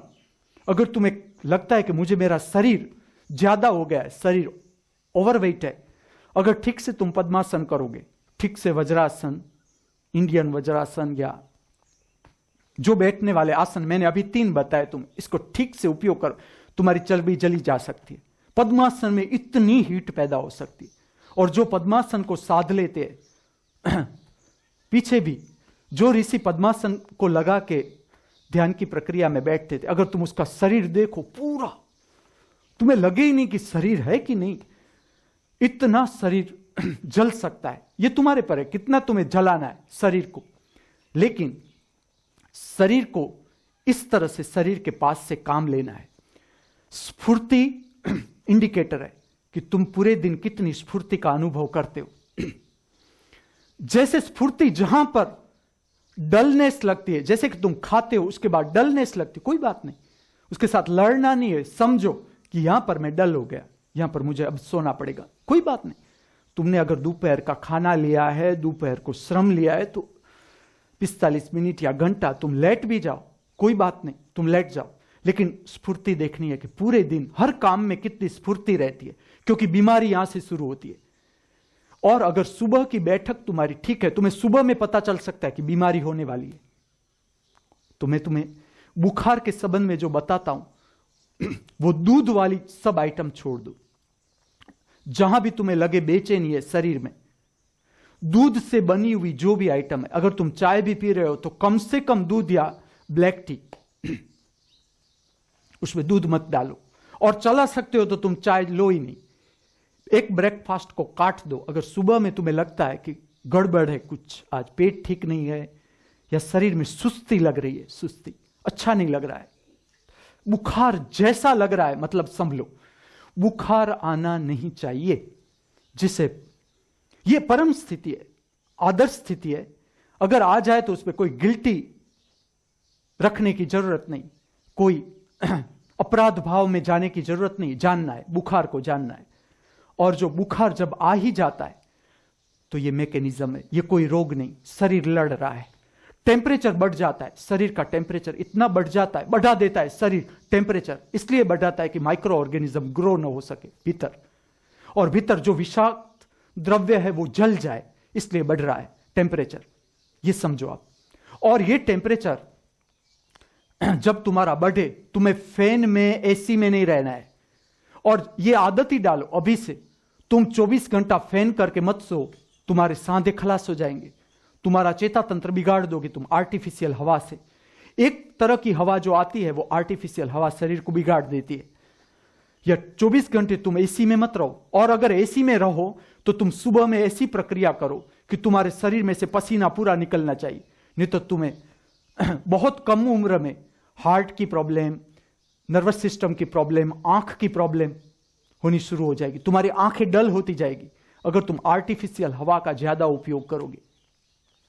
बुखार में बुखार जैसा तुम्हें लगे, अगर समझ लो कि शुरू हो गया टेम्परेचर, तो तुम्हें किस तरह से काम करना है, पंखे में नहीं सोना है, और धाबड़ा ले लो, शरीर पर धाबड़ा ओढ़ के सो जाओ, और पसीना करवाओ शरीर को, पसीना अगर ठीक से हो गया तो तुम्हारा टेम्परेचर डल हो जाएगा। देखो, ये अंदर का उपचार, अंदर से ही बाहर निकलना चाहिए, माइक्रो ऑर्गेनिज्म बाहर निकलने चाहिए। जैसे वो विषाक्त द्रव्य बाहर फेंका जाएगा, तुम्हारा टेम्परेचर अपने आप डाउन हो जाएगा। देखो, तुम अगर बुखार आ गया तो तुम प्रयोग करके देखो कि चलो ये प्रयोग भी कर लो। अगर समझ लो कि तुम्हारा प्रारंभ में इतनी क्षमता नहीं है, तुम गोली भी खा लो, ऐसी गोली है जैसे कि आयुर्वेदिक गोलियां तुम कहते हो, त्रिशून, ये वो गोलियां खा भी ली, लेकिन तुम एक बार धाबड़ा ओढ़ के सो जाओ, उसको मदद करो। गोली अगर तुमने खाई है टेम्परेचर घटाने के लिए, तुम इतना समझो, गोलियां तुम जो बुखार में खाते वो माइक्रो ऑर्गेनिज्म को मारेगी, तुम्हारे श्वेत कण को भी मारेगी, समझ लो, श्वेत कण भी डल हो जाएंगे। ये ऑटोमेटिक मैकेनिज्म है। तुम अगर ठीक से इसका उपयोग करो तो तुम्हारी रोग प्रतिकारक शक्ति बढ़ सकती है। तुम ठीक से समझो, अगर तुम्हारे शरीर में बुखार आया और तुम्हें गोलियां लेनी पड़ी, तुम तैयार हो जाओ, आगे की बीमारी के लिए तुम्हें गोलियां लेनी ही पड़ेगी, और आगे की बीमारियां तुम्हें होगी, क्योंकि ये पहली रेंज तुम ठीक से समझ नहीं रहे हो स्वास्थ्य की। अगर तुमने बुखार में गोली लेनी पड़ी तो तुम आगे कुछ इससे बड़ी बीमारी तुम्हारे शरीर में प्रवेश करेगी, क्योंकि तुमने बुखार को बिना गोली पार नहीं किया, तो तुम्हारे शरीर में आगे की बीमारी हो सकती है। देखो आप कि ये बात सच है कि नहीं। एक बुखार है, हेडेक के लिए अगर तुम गोली खा रहे हो, संपूर्ण अवैज्ञानिक, तुम ऐसा समझो कि तुम्हारा पेट गड़बड़, और पेट गड़बड़ के साथ तुम दो प्रक्रिया पर खास ध्यान दो। एक एब्डोमिनल एक्सरसाइज, और कुछ भी नहीं जानते हो तो कम से कम तुम जॉगिंग, रनिंग, जंपिंग करके देखो, सुबह में, शाम में। देखो, हम ऐसी भूल कर जाते हैं कि स्वास्थ्य के लिए हम समय निकालते ही नहीं। तुम इतने नेगेटिव हो गए आज का मनुष्य, जब तक तुम्हारे पास समय है तुम पैसों को इकट्ठा करने कर। तुम जरा ये तो सोचो कि ये पैसों से तुम करोगे क्या आखिर। तुम डल होते जा रहे हो, तुम्हारे चेहरे पर कोई नूर नहीं रहा। तुम अब्जोपति हो गए, लेकिन तुम्हारे चेहरे पर कोई नूर ही न रहा, न तुम्हारी आंखों में कोई तेज रहा, न तुम्हारी चमड़ी में कोई तेज रहा, और तुम दौड़े जा रहे हो। और तुम जब बीमार होते हो तब तुम कहां जाओगे? तुम्हें रजा लेनी ही पड़ेगी। तुम्हें बुखार आ गया, तुम्हें ऑफिस में रजा लेनी ही पड़ेगी। जब बुखार नहीं आया है तब तुम 3 दिन निकालो तुम्हारे स्वास्थ्य के लिए। कम से कम 3 दिन तो दौड़ो, वीक में 3 दिन तो दौड़ो। महीने में कुछ दिन तो तुम छुट्टियां इसके लिए रखो कि तुम्हारी स्वास्थ्य अच्छा हो। मैं जब नौकरी करता था, या जब नौकरी करते हैं, बिजनेस करते, उन लोगों के साथ रहता था, मैं उसे कहता था कि तुम जब बीमारी आती है, मृत्यु आती है, तो तुम्हें लेनी ही पड़ती है रजा, हॉलीडे लेने ही पड़ते हैं तुम्हें, कोई तुम बहाना नहीं बनाते। लेकिन तुम्हें अगर स्वास्थ्य के लिए 4 दिन निकालने, हॉस्पिटल में जाना है, तुम्हें लेनी ही पड़ेगी। स्वास्थ्य के लिए तुम्हारे पास समय नहीं होगा। और तुम गुरु के साथ, गुरु बना के भी ये भूल करते। तुम गुरु के पास कब जाते हो? जब तुम्हारे पर आफत आती है, तब तुम्हें लगता है कि अब गुरु के मुंह का दर्शन करना पड़ेगा तो आफत मिट सकती है। और तुम तो नीचे जाओगे, गुरु को भी लेके जाओगे कि चल। मैं 1000 कहूं कि मेरा उससे, तुम्हारे जीवन की परिस्थितियों के साथ मेरा कोई संबंध। तुम्हें अगर अब जो मिल रहा है, देखो मैं कैसा रिस्क ले रहा हूं, उसमें मेरा कोई हाथ नहीं है। तुम्हें अगर मुनाफा हो रहा है कोई बिजनेस में, तो उसमें मेरा कोई हाथ नहीं है। लेकिन अगर तुम्हारा स्वास्थ्य मैं अच्छा कर सकता हूं, शारीरिक, आ जाओ मेरे साथ द्वंद्व युद्ध में, सुबह में तुम समय निकालो जीवन का। जिस तरह से ये लोग आ गए, लालनाक आ गई, तृप्ति आ गई, बच्चों को लेकर, अच्छा किया कि वेकेशन है, बच्चों को स्वास्थ्य का ज्ञान दो, दौड़ो कूदो, तुम भी मॉर्निंग वॉक करो, दौड़ो कूदो, स्वास्थ्य में तुम समय दो, शक्ति दो, रुपया खर्चो, चलो स्वास्थ्य के लिए रुपया खर्चो। मौसम्बी के पीछे तुम्हारा रुपया जाना चाहिए, थोड़ा हार्ट की दवाइयों के पीछे जाना चाहिए। तुम्हें हार्ट अटैक आएगा ही नहीं, तुम मौसम्बी खाओ रोज की एक, तुम एप्पल खाओ, तुम्हें डेंटिस्ट के पास जाने की जरूरत ही नहीं पड़ेगी, ब्रिज बनाने की कोई जरूरत भी नहीं पड़ेगी। ब्रिज कोई अंदर बनता है, दांत में बनाना हो तो बाहर बनाओ, दांत में ब्रिज। मनुष्य के जीवन के ऊपर कलंक है ये, और वो भी शिक्षित मनुष्य। नहीं बनाने की कोई जरूरत ही नहीं पड़ेगी। तुम बच्चों को खाली कैडबरी खिलाते हो तो फिर डेंटिस्ट फाई जाएगा, गुरु नहीं फाएगा। गुरु के चरणों में धन तब आएगा जब तुम बीमारी, डॉक्टरों को रुपया देने का बंद करोगे, और वो भी ऐसा वैसा नहीं, बिन जरूरी। तुम कैडबरी खिलाते जा रहे हो लड़कों को, बच्चे को, उसे एप्पल से परिचित करो कि एप्पल किस तरह से खाना है। एप्पल जूस नहीं, this is the Apple juice. Style करो लेकिन चबाओ, स्टाइल के लिए एप्पल जूस पियो, और वो भी 5 स्टार में। रुपया मत खर्चो। 5 स्टार में एप्पल जूस का लेंगे 10,000, 10,000 में यहां जितने आदिवासी रहते हैं, हम सबको एक एक एप्पल दे सकते हैं। और तुम्हारा जो स्वर्ग का चौपड़ा है, उसमें नारद लिखेगा कि इसने 10,000 रुपये के एप्पल से, पूनम और अमास का त्योहार होता है, उसमें हम ऐड करने जा रहे हैं। तो ऐसी वैसी जगह पर तुम मत बिगाड़ो रुपया। होटलों में तुम खाना खाने जाते हो, 10-10 हजार का बिल आता है, कुछ नहीं मिलेगा सिवाय के चर्बी। तुम्हारे गले की झालर बढ़ेगी, तुम्हारे पेट की तौंद बढ़ेगी, तुम्हारे साथड़ बड़े बड़े, चलो तो उसमें से लोई निकलता है। अब लोई कोई चलने से निकलता है। मैंने ऐसे ऐसे लोग देखे कि चलने से, वो कहते हैं हम चले कैसे, चले तो लोई निकलता है, साथड़ अथड़ाते एक दूसरे।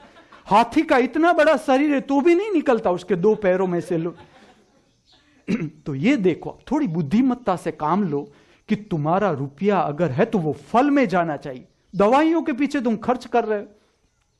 तुम ऐसा समझो कि जो बेसिक सेंस है, तुम्हारी बेसिक बीमारी है, वो है सर्दी, उधरस। ये तुम्हारी बेसिक बीमारी, सर्दी, उधरस। इसके साथ जुड़े हुए जो सिम्टम्स है, सिम्टम्स, इंडिकेटर जो दिखावा देते हैं, जो तुम्हें समझना है, अब हमें समझना है, वो समझना है कि ताव, बुखार is not the disease indicator कि गलत हो रहा है, कुछ शरीर में कुछ गड़बड़ है। हेडेक, कुछ गड़बड़ है शरीर में, पेट में कुछ गड़बड़ है। और इसके कारण जो प्रारंभिक मुख्य रोग है, इसे तुम ऐसा वैसा रोग मत मानना। तुम ऐसा मत मानना कि सर्दी में क्या बड़ी बात है। तुम सर्दी को बिना दवाई के नहीं मिटा सकते, तुम्हें आगे बड़ी बीमारी होगी। बड़ी बीमारियों पर मैं जाऊंगा ही नहीं, ये होनी ही नहीं चाहिए, मैं तुम्हें ऐसा कहता हूं। अगर बड़ी बीमारी होती है तो तुम समझो कि तुमने सर्दी को जाना ही नहीं। सर्दी और उधरस बिना दवाई के मटाना आना चाहिए सबको। यहां रहते हुए सबको इतना ज्ञान आना चाहिए, और सब मनुष्य को पता होना चाहिए कि सर्दी बिना दवाई के, तुम्हें सर्दी ऐसी चीज है, समझो जैसे कि अभी उनाड़ा चल रहा है, अब आएगा चौमासा, और चौमासे के बाद आएगा शियाड़ा। और अब ऐसा भी मत मानना, अब जो पृथ्वी है कभी भी चौमासा शुरू हो सकता है, क्योंकि नीचे कंप रहा है, जिस पर हम रहते हैं उसके नीचे पूरी हलचल शुरू हो गई। अब मनुष्य इतना आगे बढ़ गया कि अब उस पृथ्वी को संतुलित नहीं कर गया। ये दिन गए, अब संभल जाओ कि कभी भी कुछ भी हो सकता है। ऐसा मत मानना। मैं इतने क्षेत्र तुम्हें गिनाता हूं कि जहां बहुत पर्वत है, जहां रण है, जहां दरिया है, सारे धरतीकंप के महत्तम क्षेत्र, ये बाद में वैज्ञानिक खोजेगा, उससे पहले मैं तुम्हें कह देता हूं कि कहीं भी आ सकता है। जहां रण है वो भी धरतीकंप का एक्टिव सेंटर हो सकता है। जहां बड़े बड़े डूंगर है वो भी हो सकते हैं, वो उसी से ही बने हैं। तुम जरा समझना कि ये जो डूंगर तुम हमारे पास आसपास देखते हो वो एक समय का लावा है, धरती में से निकला हुआ लावा है, वो ठर जाता है, डूंगर हो जाते।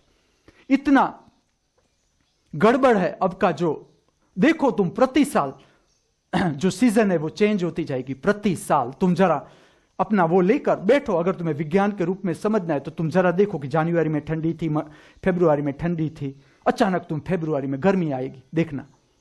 क्योंकि उसका कारण है पृथ्वी खींचती जा रही है। पृथ्वी अपना जो सर्कल है सूर्य के प्रति, उसे एक सर्कल, एक खास सर्कल है, उसमें जब तक पृथ्वी घूमती है तब तक ही मनुष्य जी सकता है, या ऐसा समझो कि पृथ्वी पर जीवन हो सकता है।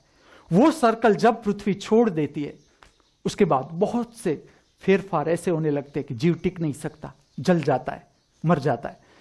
तो पृथ्वी अपना राउंड चुक रही है, वो सूर्य के नजदीक आती जा रही है, धीरे धीरे धीरे धीरे। जो अपना वर्तुलाकार क्षेत्र है, लंब गोलाकार क्षेत्र सूर्य के आसपास का भ्रमण का, वो छोड़ती जा रही है धीरे धीरे धीरे। तो ठीक से समझना है, वो ये समझना है कि सर्दी और उधरस ये बिना दवाई के मटाना है, बिना दवाई। और ऐसा समझो कि सर्दी उधरस क्या है वो भी मैं तुम्हें समझाऊं कि जैसे सीजन चेंज होती है, जैसे कि उनाड़ा चल रहा है और चौमासा आ गया, चौमासा चल रहा है सियाड़ा आ गया, सियाड़ा चल रहा है उनाड़ा आ गया, ऐसी सीजन चेंज होती है। तुम्हारा शरीर को बैलेंस करना पड़ता है सीजन को, और ऑटोमेटिक मैकेनिज्म है। तुम जब जानोगे शरीर को, जैसे जैसे जानते जाओगे तुम्हें पता चलेगा कि कैसा बैलेंस जो प्रतिपल शरीर एटमॉस्फेयर के साथ कर रहा है, लेकिन एकदम चेंज हो जाता है और शरीर संभल नहीं पाता, तो उसके भीतर से सर्दी पैदा हो जाती है, कफ पैदा हो जाता है, इम्बैलेंस हो जाता है शरीर, कफ पैदा हो जाता है, तुम्हें सर्दी पैदा हो जाती है। तो जब सर्दी पैदा हो जाती है, पैदा हो गई, समझ लो तुम्हारे भीतर सर्दी पैदा हो गई, तुम्हें किस तरह से उसको ठीक करना है। एक तो बिन जरूरी द्रव्य बंद कर दो खाने का, जिसका उपवास का अभ्यास है वो गर्म पानी पर चले जाओ। जैसा तुम्हें लगे कि सर्दी आनी शुरू हो गई, तुम एक समय का खाना छोड़ दो, भूख लगने दो। जितनी सर्दी में तुम्हें भूख लगेगी तुम देखना सर्दी कैसे गायब हो जाती है। तुम करके देखना ये प्रयोग। अगर तुम्हारी नाक में से पानी आ रहा है, जड़ाधारी टपक रही है, तुम खाना छोड़ दो एक समय का, भूख लगाओ, कुछ नहीं है सर्दी में, भूख लगाओ, ऐसी भूख लगाओ कि अब तो नहीं मिलेगा तो चक्कर आके मैं पड़ जाऊंगा, कोई बात नहीं पड़ जाओ, लेकिन भूख लगाओ, जल जाएगी सर्दी, वो खा जाएगा शरीर। हिंसा की बात है, ये प्राकृतिक हिंसा है, होने दो भीतर। और ये ऑटोमेटिक मैकेनिज्म है। तुम्हारा शरीर तैयार होगा, रोग प्रतिकारक शक्ति बढ़ेगी। अगर सर्दी को तुमने बिना दवाई के मटाना सिखाया, शरीर तो तैयार ही है, तुम्हारा मन कारणभूत है, ऐसा वैसा खाते हो, फिर छोड़ नहीं सकते कि सुबह में मुझे ब्रेड तो चाहिए ही चाहिए। सुबह में शिवानी नहीं रह सकती तड़ेली ब्रेड खाए बिना, पकोड़ा चाहिए ही रसीला को खाने में। तो अगर एक समय का तुम भोजन कट कर दो, शरीर सर्दी में से मुक्त हो जाएगा और रोग प्रतिकारक शक्ति बढ़ जाएगी। तुम्हारे भीतर रोग प्रतिकारक शक्ति है, उसको किस तरह से बढ़ाना है ये मनुष्य को समझ होनी चाहिए, प्रत्येक मनुष्य को समझ, छोटे से छोटा बच्चा जानना चाहिए कि किस तरह से रोग प्रतिकारक शक्ति को बढ़ाया जा सकता है। तो अगर तुम्हें सर्दी हो गई, सीजन चेंज होती है तब सर्दी होती है, कोई बड़ी बात नहीं, सबको होती है सर्दी। ऐसा नहीं कि अमिताभ बच्चन को सर्दी नहीं होती है, होती है, जया भादुरी को भी होती है और अमिताभ को भी होती है। ऐसा नहीं कि तुम अमेरिका के बड़ा प्रधान हो गए तो सर्दी नहीं होती। तुम एक्सक्यूज मी कह के छींक खाओगे, बाकी खाओगे, सब खाते हैं छींक। लेकिन इसको रोग प्रतिकारक शक्ति के साथ संबंध है। सर्दी को रोग प्रतिकारक शक्ति के साथ संबंध है, उधरस को रोग प्रतिकारक शक्ति के साथ संबंध है। तो अब आपके पास अच्छा बहाना है, ऐसा गड़बड़ खाओ, सर्दी करो, फिर उपवास करो और रोग प्रतिकारक शक्ति बढ़ाओ। ना, ऐसा नहीं है। अगर तुम्हें सर्दी हो तो एक समय का खाना छोड़ना है, कोई बड़ी बात नहीं सर्दी, लेकिन एक समय का खाना छोड़ना है। उससे कोई ध्रुव का शरीर का वेट है वो कम नहीं हो जाएगा। शिवानी को डरना नहीं है कि बच्चे का वेट कहीं कम हो जाएगा, तो नहीं होगा, और स्ट्रांग हो जाएगा और आंखें भी उतनी तेजस्वी हो जाएगी। जितनी डलनेस जाएगी तुम्हारी पेट की भीतर की शुद्धि आती जाएगी, ऐसे तुम्हारी आंखें चमकेगी, तुम्हारा पूरा शरीर चमकेगा। तो आज का जो मुख्य संदेश है तुमसे कह दूं, वो संदेश है सर्दी और उधरस अगर तुम बिना दवाई के मटा सके, पहले तो होना ही नहीं चाहिए, न होना ए ग्रेड।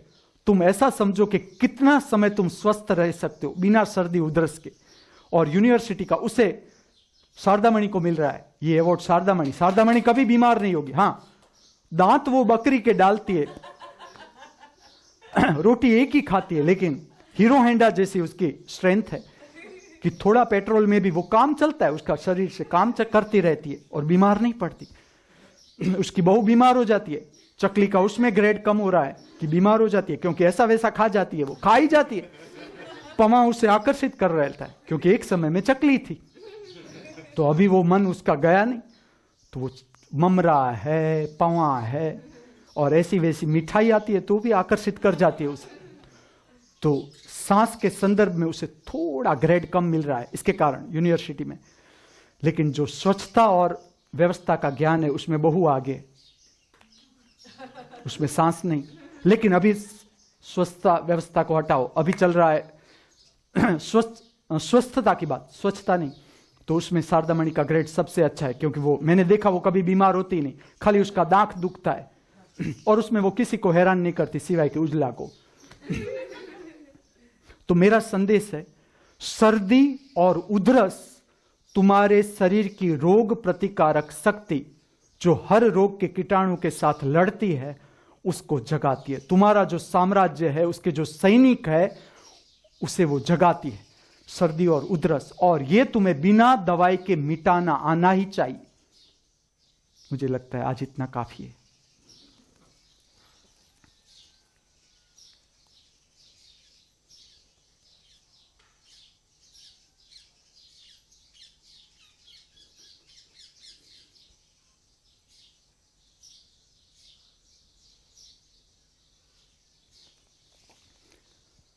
ओम शांति शांति शांति। हम सब सदा हमारे भीतर परम स्वास्थ्य का अनुभव करते रहे। हम सब सदा हमारे बाहर परम स्वास्थ्य का अनुभव करते रहे। हम सब सदा सर्वत्र परम स्वास्थ्य का अनुभव करते रहे। इस भावना के साथ, इस प्रार्थना के साथ, मुझसे जो बोला, आपसे जिसे सुना, उस परम दृष्टा स्वरूप, परम साक्षी स्वरूप परमात्मा के चरणों में मैं मेरा वंदन अर्पण करता हूं। मेरा वंदन स्वीकार करे अस्तु।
जो रीढ़ संबंधित व्यायाम है, बैक संबंधित व्यायाम, रीढ़ को किस तरह से लचीली बनाई जा सकती है या उसकी स्वस्थता कैसे प्राप्त की जा सकती है, जोड़ीदार के साथ भी तुम ये प्रक्रिया कर सकते हो। ये जो प्रक्रिया मैं दिखा रहा हूँ ये द्वंद्व युद्ध की अंतिम प्रक्रिया है, लेकिन इसमें भी हम ले रहे हैं कि किस तरह से रीढ़ को किसी की सहायता से भी रीढ़ की स्वस्थता को प्राप्त किया जा सकता है, उसकी स्ट्रेचेबिलिटी है उसको बढ़ाया जा सकता है इस तरह से। हाँ,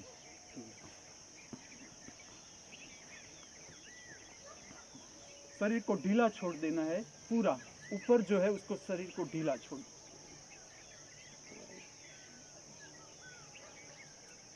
और थोड़ा हिलाए, जो भी नीचे है उसे थोड़ा हिलाना है शरीर को।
जो ऊपर शरीर होता है, हम एक साइड में बेंड करते हैं शरीर, उसकी विपरीत आसन करना है, आगे झुक जाना है। जिसका शरीर ऊपर है वो जब रिलैक्स करे शरीर को, आगे झुक जाना है, तो फ्लेक्सिबिलिटी रीढ़ की ज़्यादा बढ़ जाती है।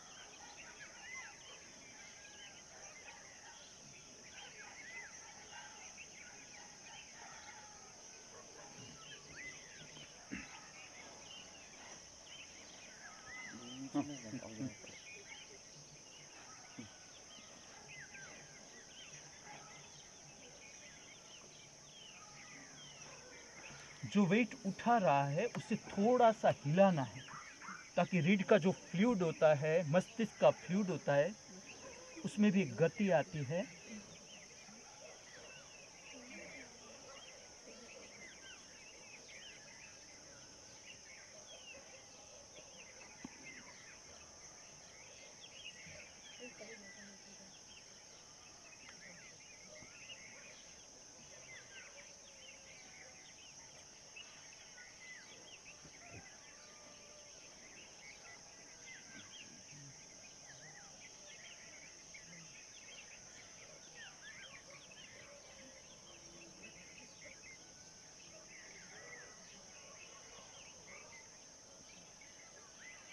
और जिसने वेट उठाया है उसकी घुंटी की भी एक्सरसाइज हो जाती है।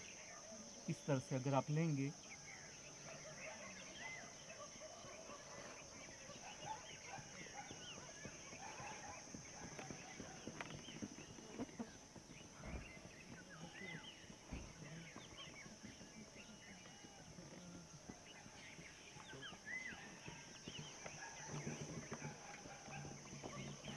जिसने वेट उठाया है उसका आगे था, शरीर आगे था, उसे पीछे जाना है थोड़ा।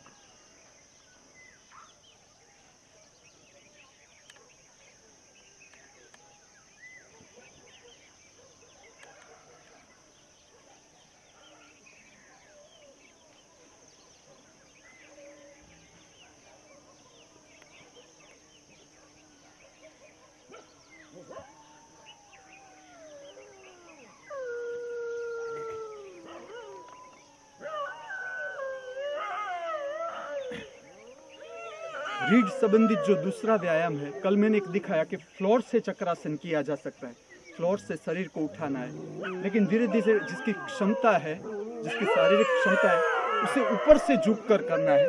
किस तरह से, समझ लो इस तरह का प्लेटफॉर्म है, उसका भी हम उपयोग कर सकते हैं चक्रासन में। इस तरह का प्लेटफॉर्म है, इसका सहारा लेकर पीछे झुकते जाओ।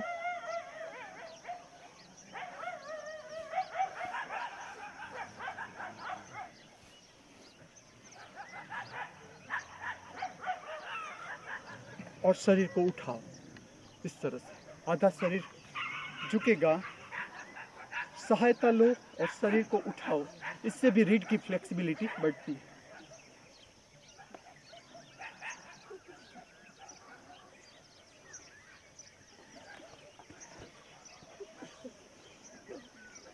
करके देख कर।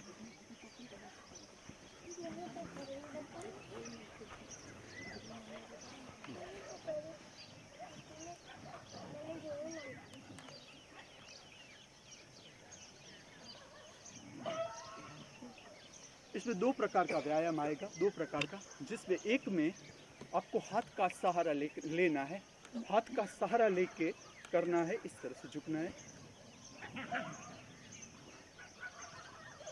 थोड़ा टिकाना है, उसके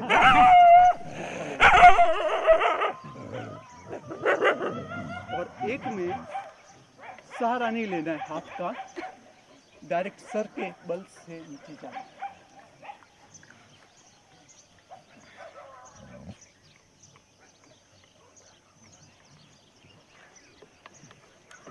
सर के बल के साथ करना।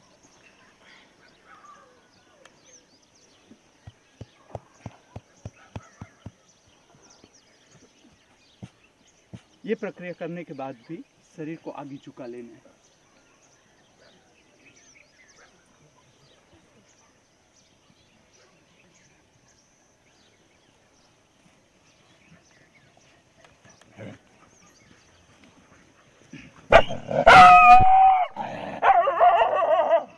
हम धनुरासन का एक प्रकार देख रहे हैं। पहले सिंपल धनुरासन फिर से मैं दिखा रहा हूँ, सिंपल, जिसमें हमको इंस्ट्रूमेंट का सहारा नहीं ले रहे। ये धनुरासन भी रीढ़ की हड्डी को फ्लेक्सिबल बनाता है, रीढ़ की हड्डी को भी फ्लेक्सिबल बनाता है, और पेट का कोई भी विकार हो तो भी इस, और जितना आप सर को ऊपर ले जाए ऊपर। और जब ये व्यायाम आप आकाश के नीचे कर रहे हैं तब आंख को खुली रखना है। ये है सिंपल धनुरासन, जो हम किसी इंस्ट्रूमेंट का सहारा नहीं लेना पड़ता है। अब जो मैं आपको दिखा रहा हूँ वो है पूर्ण धनुरासन। तो प्रारंभ में वो किस तरह से करना है, जिसका मैं नाम दे रहा हूँ यंग धनुरासन। ये ऐसा आसन है कि ये आसन करोगे तो आपको बुढ़ापा आएगा ही नहीं, इसलिए इसे कहा जाता है यंग धनुरासन। या ये लोग यंग खाली कर सकते हैं, इसलिए इसे यंग धनुरासन। इसमें इस तरह का गाड़ियाँ बनाना है, ठीक, इसे इस तरह से करना है। देखो इस तरह से गाड़ियाँ इस तरह से बनाना है, जितना आपका पैर का, दो पैरों में इसको पहनना है, और इसके बीच नॉट रखना है। इसका जो इसकी डोरी है उसमें नॉट रखना है, ताकि आपको खींचने में हेल्प हो। देखिए हम धनुरासन को,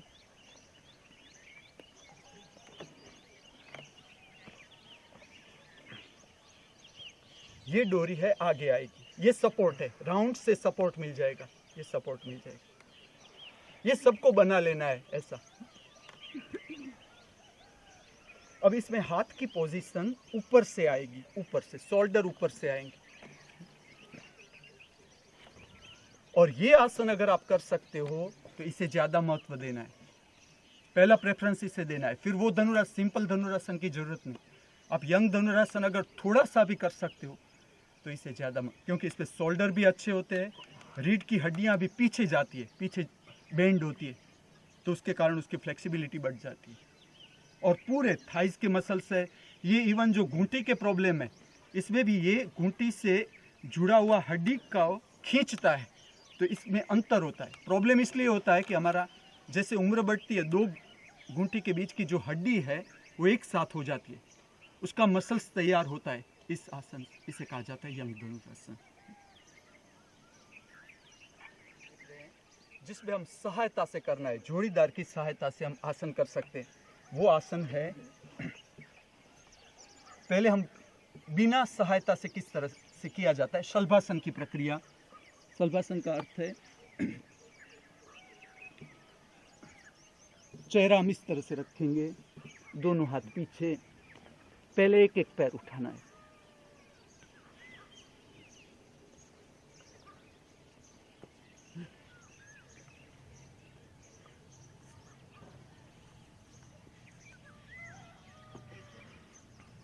फिर दोनों पैर साथ में उठाना है। ये शलभासन है।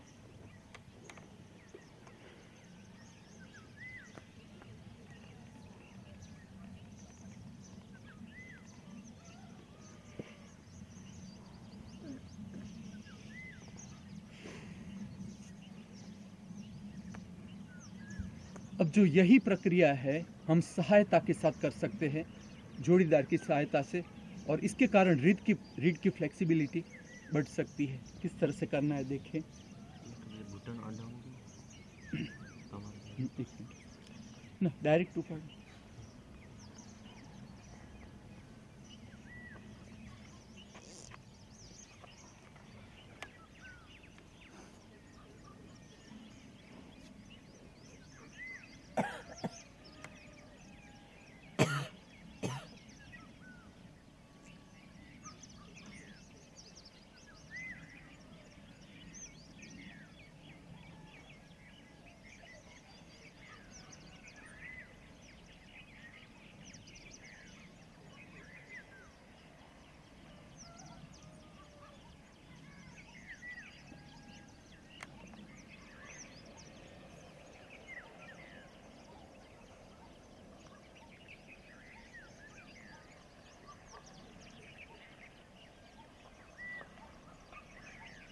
इसमें ऐसा समझना है, जिसका शरीर नीचे है, जो उठा रहा है, उसे इतना देखना है कि कितनी फ्लेक्सिबिलिटी है शरीर की, और जिसका शरीर नीचे है, हाँ, तो जब तुम्हारी क्षमता पूरी होती है तुम स्टॉप कह दो, वहाँ से आगे नहीं ले जाना है। जो उठा रहा है शरीर को, उसे इतना समझना है कि जिसका शरीर उठा रहा है वो अगर स्टॉप कहे तो उससे आगे नहीं जाना है। इसके साथ हम घूंटी की भी एक्सरसाइज को जोड़ते हैं। कल भी दिखाया था, फिर से बताऊं, जिसमें पहले वज्रासन के लिए अगर घूंटी आपकी बंद है, वज्रासन नहीं हो रहा है, तो वज्रासन करने के लिए आप घूंटी के पास हाथ को रखें, दो हाथों को घूंटी के पास रखें और खोले, घूंटी को खोलना सीखे थोड़ा थोड़ा। और डायरेक्ट अगर आप घूंटी खुली है तो आप डायरेक्ट पहले वज्रासन चेक कर ले कि वज्रासन हो रहा है कि नहीं हो रहा, क्योंकि इसका संबंध आगे की एक्सरसाइज के साथ है। आगे की एक्सरसाइज इस तरह से करनी है। देखो, जोड़ीदार की सहायता से भी, हाँ, ये प्रक्रिया होती है। घुटन वाल हाँ, ये घूंटी के लिए भी अच्छा है और कमर के लिए भी। वेट देना है जितनी क्षमता।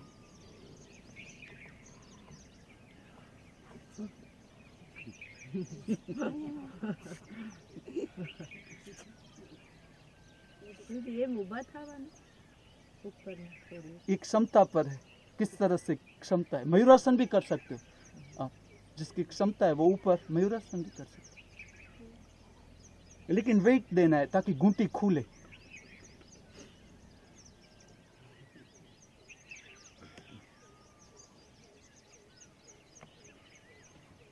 फिर से एक बार उठाएं। हाँ पीछे से हाँ, या आगे से? नहीं, बाहर नहीं, साइड। इस तरह से एक बार बाहर की साइड से उठाना है शरीर को।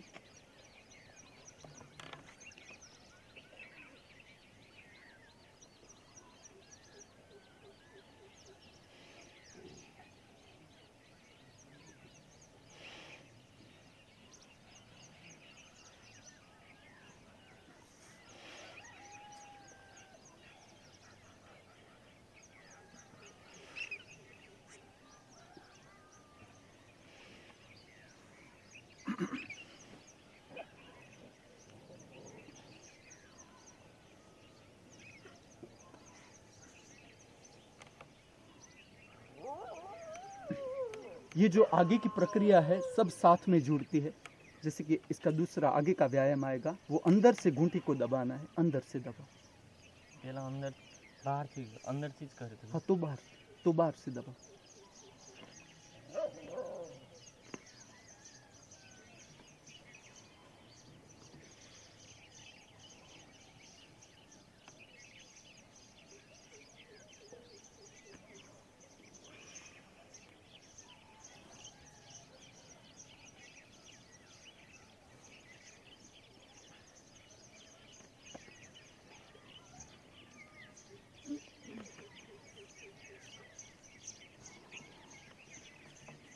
दूसरा व्यायाम है, इसमें आगे से 2 हाथ जोड़ीदार के सपोर्ट से हम कमर की फ्लेक्सिबिलिटी बढ़ा सकते हैं इस तरह से।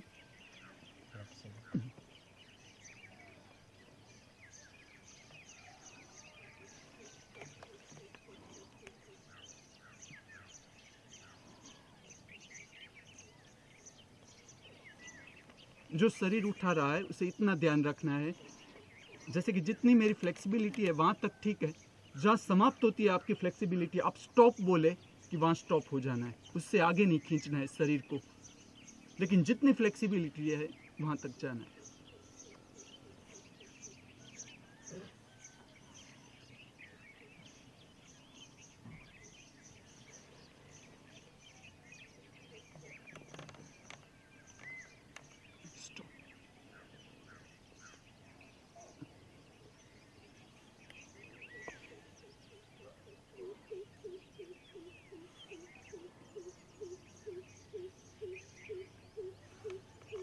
यौगिक प्रक्रिया में जो ध्यान रखना है, कोई भी एक्सरसाइज आप करें, कोई भी, उसके बाद आपकी सांस उच्छ्वास नॉर्मल होनी चाहिए और आंखों को बंद करके सांस उच्छ्वास को देखना है और तीसरे नेत्र पर ध्यान को ले आना है।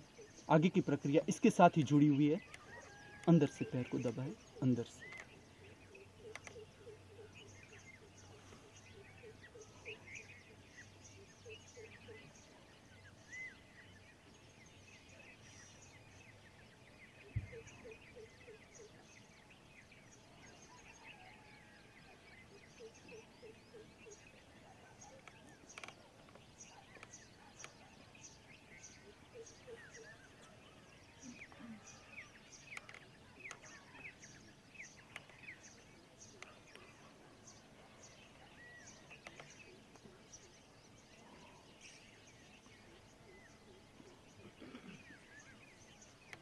आगे की जो शलभासन की प्रक्रिया है वो इस तरह से करनी है,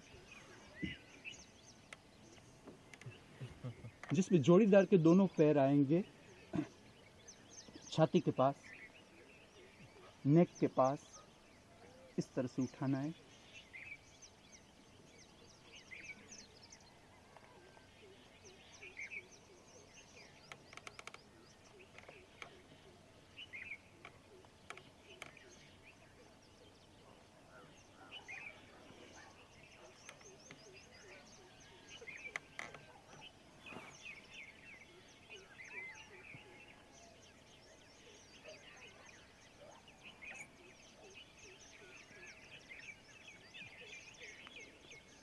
ठीक है।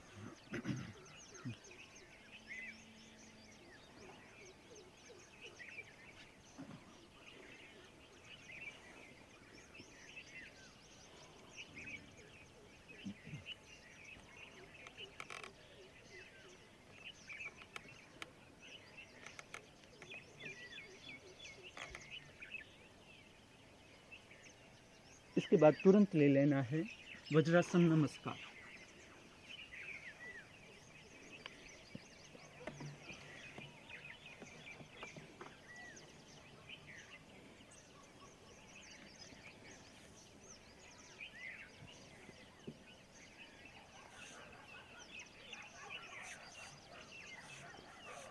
वज्रासन नमस्कार भी रीढ़ की हड्डी को हल्की बनाता है, उसकी फ्लेक्सिबिलिटी बढ़ाता है।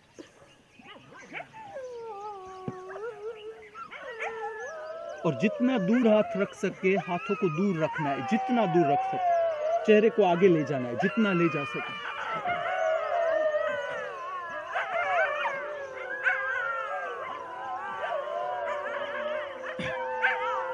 जब हम पूरे दिन में काम करते हैं, कोई भी काम, और जब आपको लगे कि आपकी रीढ़ थक गई, आप थक गए, तो वज्रासन नमस्कार से थकान उतारनी है, आप फ्रेश हो जाएंगे। और इसका विरुद्धासन उसके साथ ही करना है, सुप्त वज्रासन। वज्रासन में बैठना है, पीछे की ओर जाना है।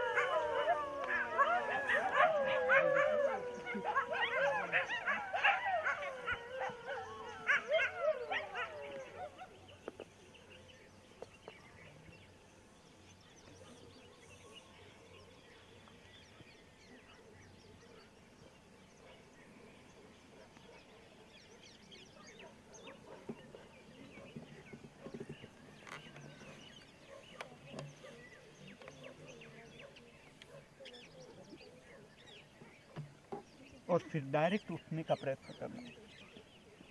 वो रीढ़ का स्वास्थ्य दिखाती है कि आप डायरेक्ट उठ सको। इसके बाद पैरों को खोल देना है, क्योंकि जहाँ पैर बंद रहे तो ब्लड सर्कुलेशन क्लॉट हो जाता है। तो पैरों को खोल देना है और पश्चिमोत्तानासन। आगे की ओर सर को ले जाना है, झुकाना है।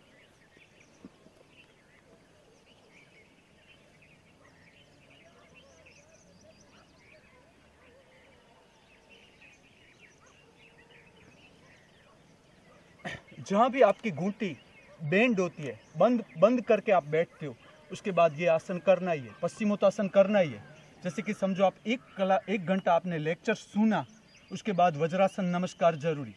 वज्रासन नमस्कार भी ले ले, जिसका सुप्त वज्रासन होता कि वज्रासन में आप पीछे जा सकते हो, ले ही ले, उधर ले ही ले, सुप्त वज्रासन ले ले, और इसके बाद पश्चिमोत्तासन ले ले। कम से कम 3 आसन। 1 घंटे की बैठक लेते हो, ध्यान की लेते हो या लेक्चर में बैठते हो, कहीं भी, उसके बाद आपको समझना है कि इस तरह से पैर को खोल देना है, नहीं तो ब्लड सर्कुलेशन क्लॉट होता है और उससे भी घुंटी को नुकसान होता है। खाली आप पद्मासन में बैठे रहोगे या वज्रासन में बैठे रहोगे तो भी आपकी घुंटी वीक हो जाती है। तो ये समझना है। देखो, इसके बाद जो प्रक्रिया आती है, जब आप खड़े हो तब भी ऐसे ही खड़े होना है। पहले घुंटी के बल पर बैठो, इस तरह से मंदिर की आकृति दो, शरीर को, और घुंटी के बल पर खड़े हो। देखो, इसके बाद की जो प्रक्रिया है वो चक्रासन। चक्रासन में किस तरह से रीढ़ को हम जोड़ीदार की सहायता से उसे फ्लेक्सिबल बना सकते हैं। मेरी सहायता से करें चक्रासन। पीछे भी जाना है और एक पीछे भी जाना है और खड़ा भी होना है, जोड़ीदार की सहायता से। इस तरह से हेल्प करनी है।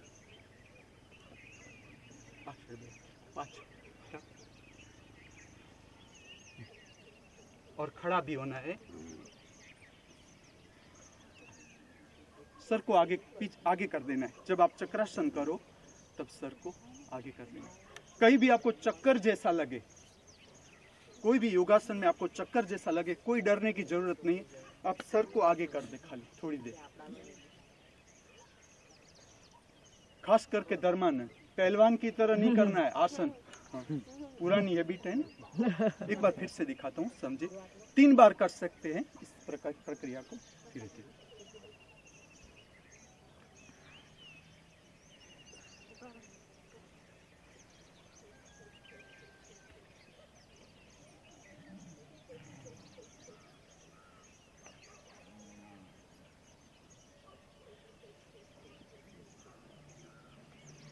जितनी क्षमता हो।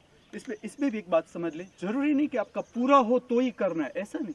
समझ लो कि तुम्हारा आधे तक जा रहा है चक्रासन, आधे तक ले जाओ, जोड़ीदार की सहायता से फिर खड़े। रीढ़ को यहाँ से पकड़ना है, जो एंड है वहां से सहाय देना है इसको। और पहले आप रेत में करें ये प्रक्रिया, डायरेक्ट फ्लोर पर नहीं, क्योंकि अगर फिसल जाए तो भी नुकसान न हो शरीर को।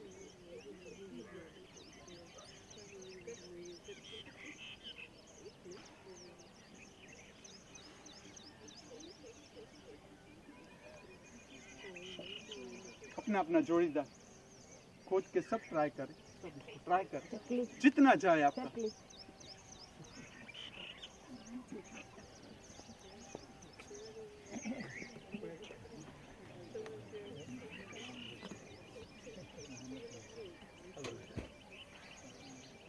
रीढ़ के बारे में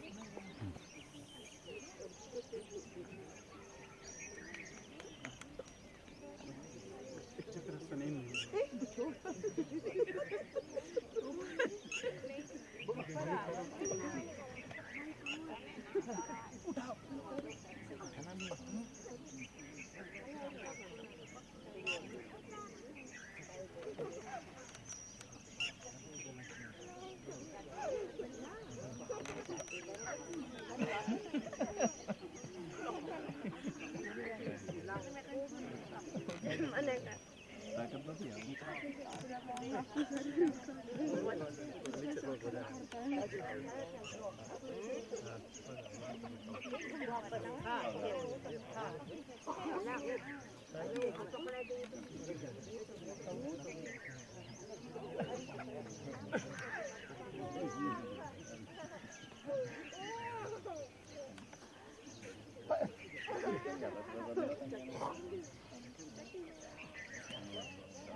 और इसके बाद जोड़ीदार की सहायता से अगर चक्रासन किया है तो इसके बाद विदाउट सपोर्ट अकेले भी चक्रासन ऊपर से हम ले सकते हैं।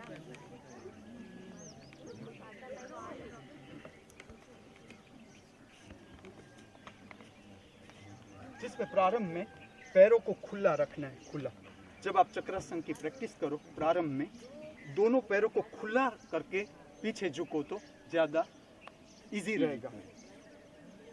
खड़े रहकर करने का चक्रासन।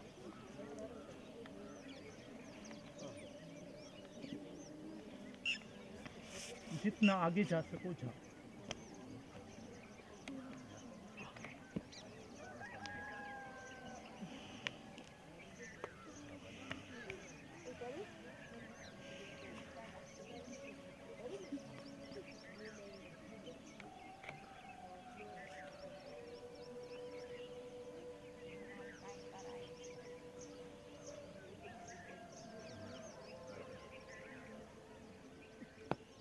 जो आज की प्रक्रिया है मैंने दिखाई, जो रीढ़ संबंधित प्रक्रिया है, वो अगर हम बच्चों को देखें, विद्यार्थियों को देखें तो उसकी याद शक्ति बढ़ाने में मदद करती है। तो शिवानी कल पूछ रही थी, शिवानी आज की जितनी भी प्रक्रिया है, शाम को जब बच्चा घर पर लौटे ट्यूशन में से या स्कूल में से, तो ये प्रक्रिया उसे करवानी है। आज की जो प्रक्रिया थी जिसमें साथीदार की सहायता से करना है, पीछे से जो रीढ़ को मोड़ना है, बैक बेंडिंग है, वो किसी की सहायता से जो करना है, जो आज मैंने दिखाई, वो विद्यार्थियों की याद शक्ति भी बढ़ाता है और आपकी रीढ़ जितनी फ्लेक्सिबल, चिंता कम हो जाएगी। समझ लो कि संसारिक चिंताएं हैं जहाँ पर आपको डिप्रेशन लगता है या ओवरबर्डन लगता है या टेंशन लगता है, इसमें आज की जितनी भी प्रक्रिया है, रीढ़ संबंधित प्रक्रिया, वो टेंशन को जीरो कर देती है। और रोज जीरो करना है, शाम को और सुबह को ये प्रक्रिया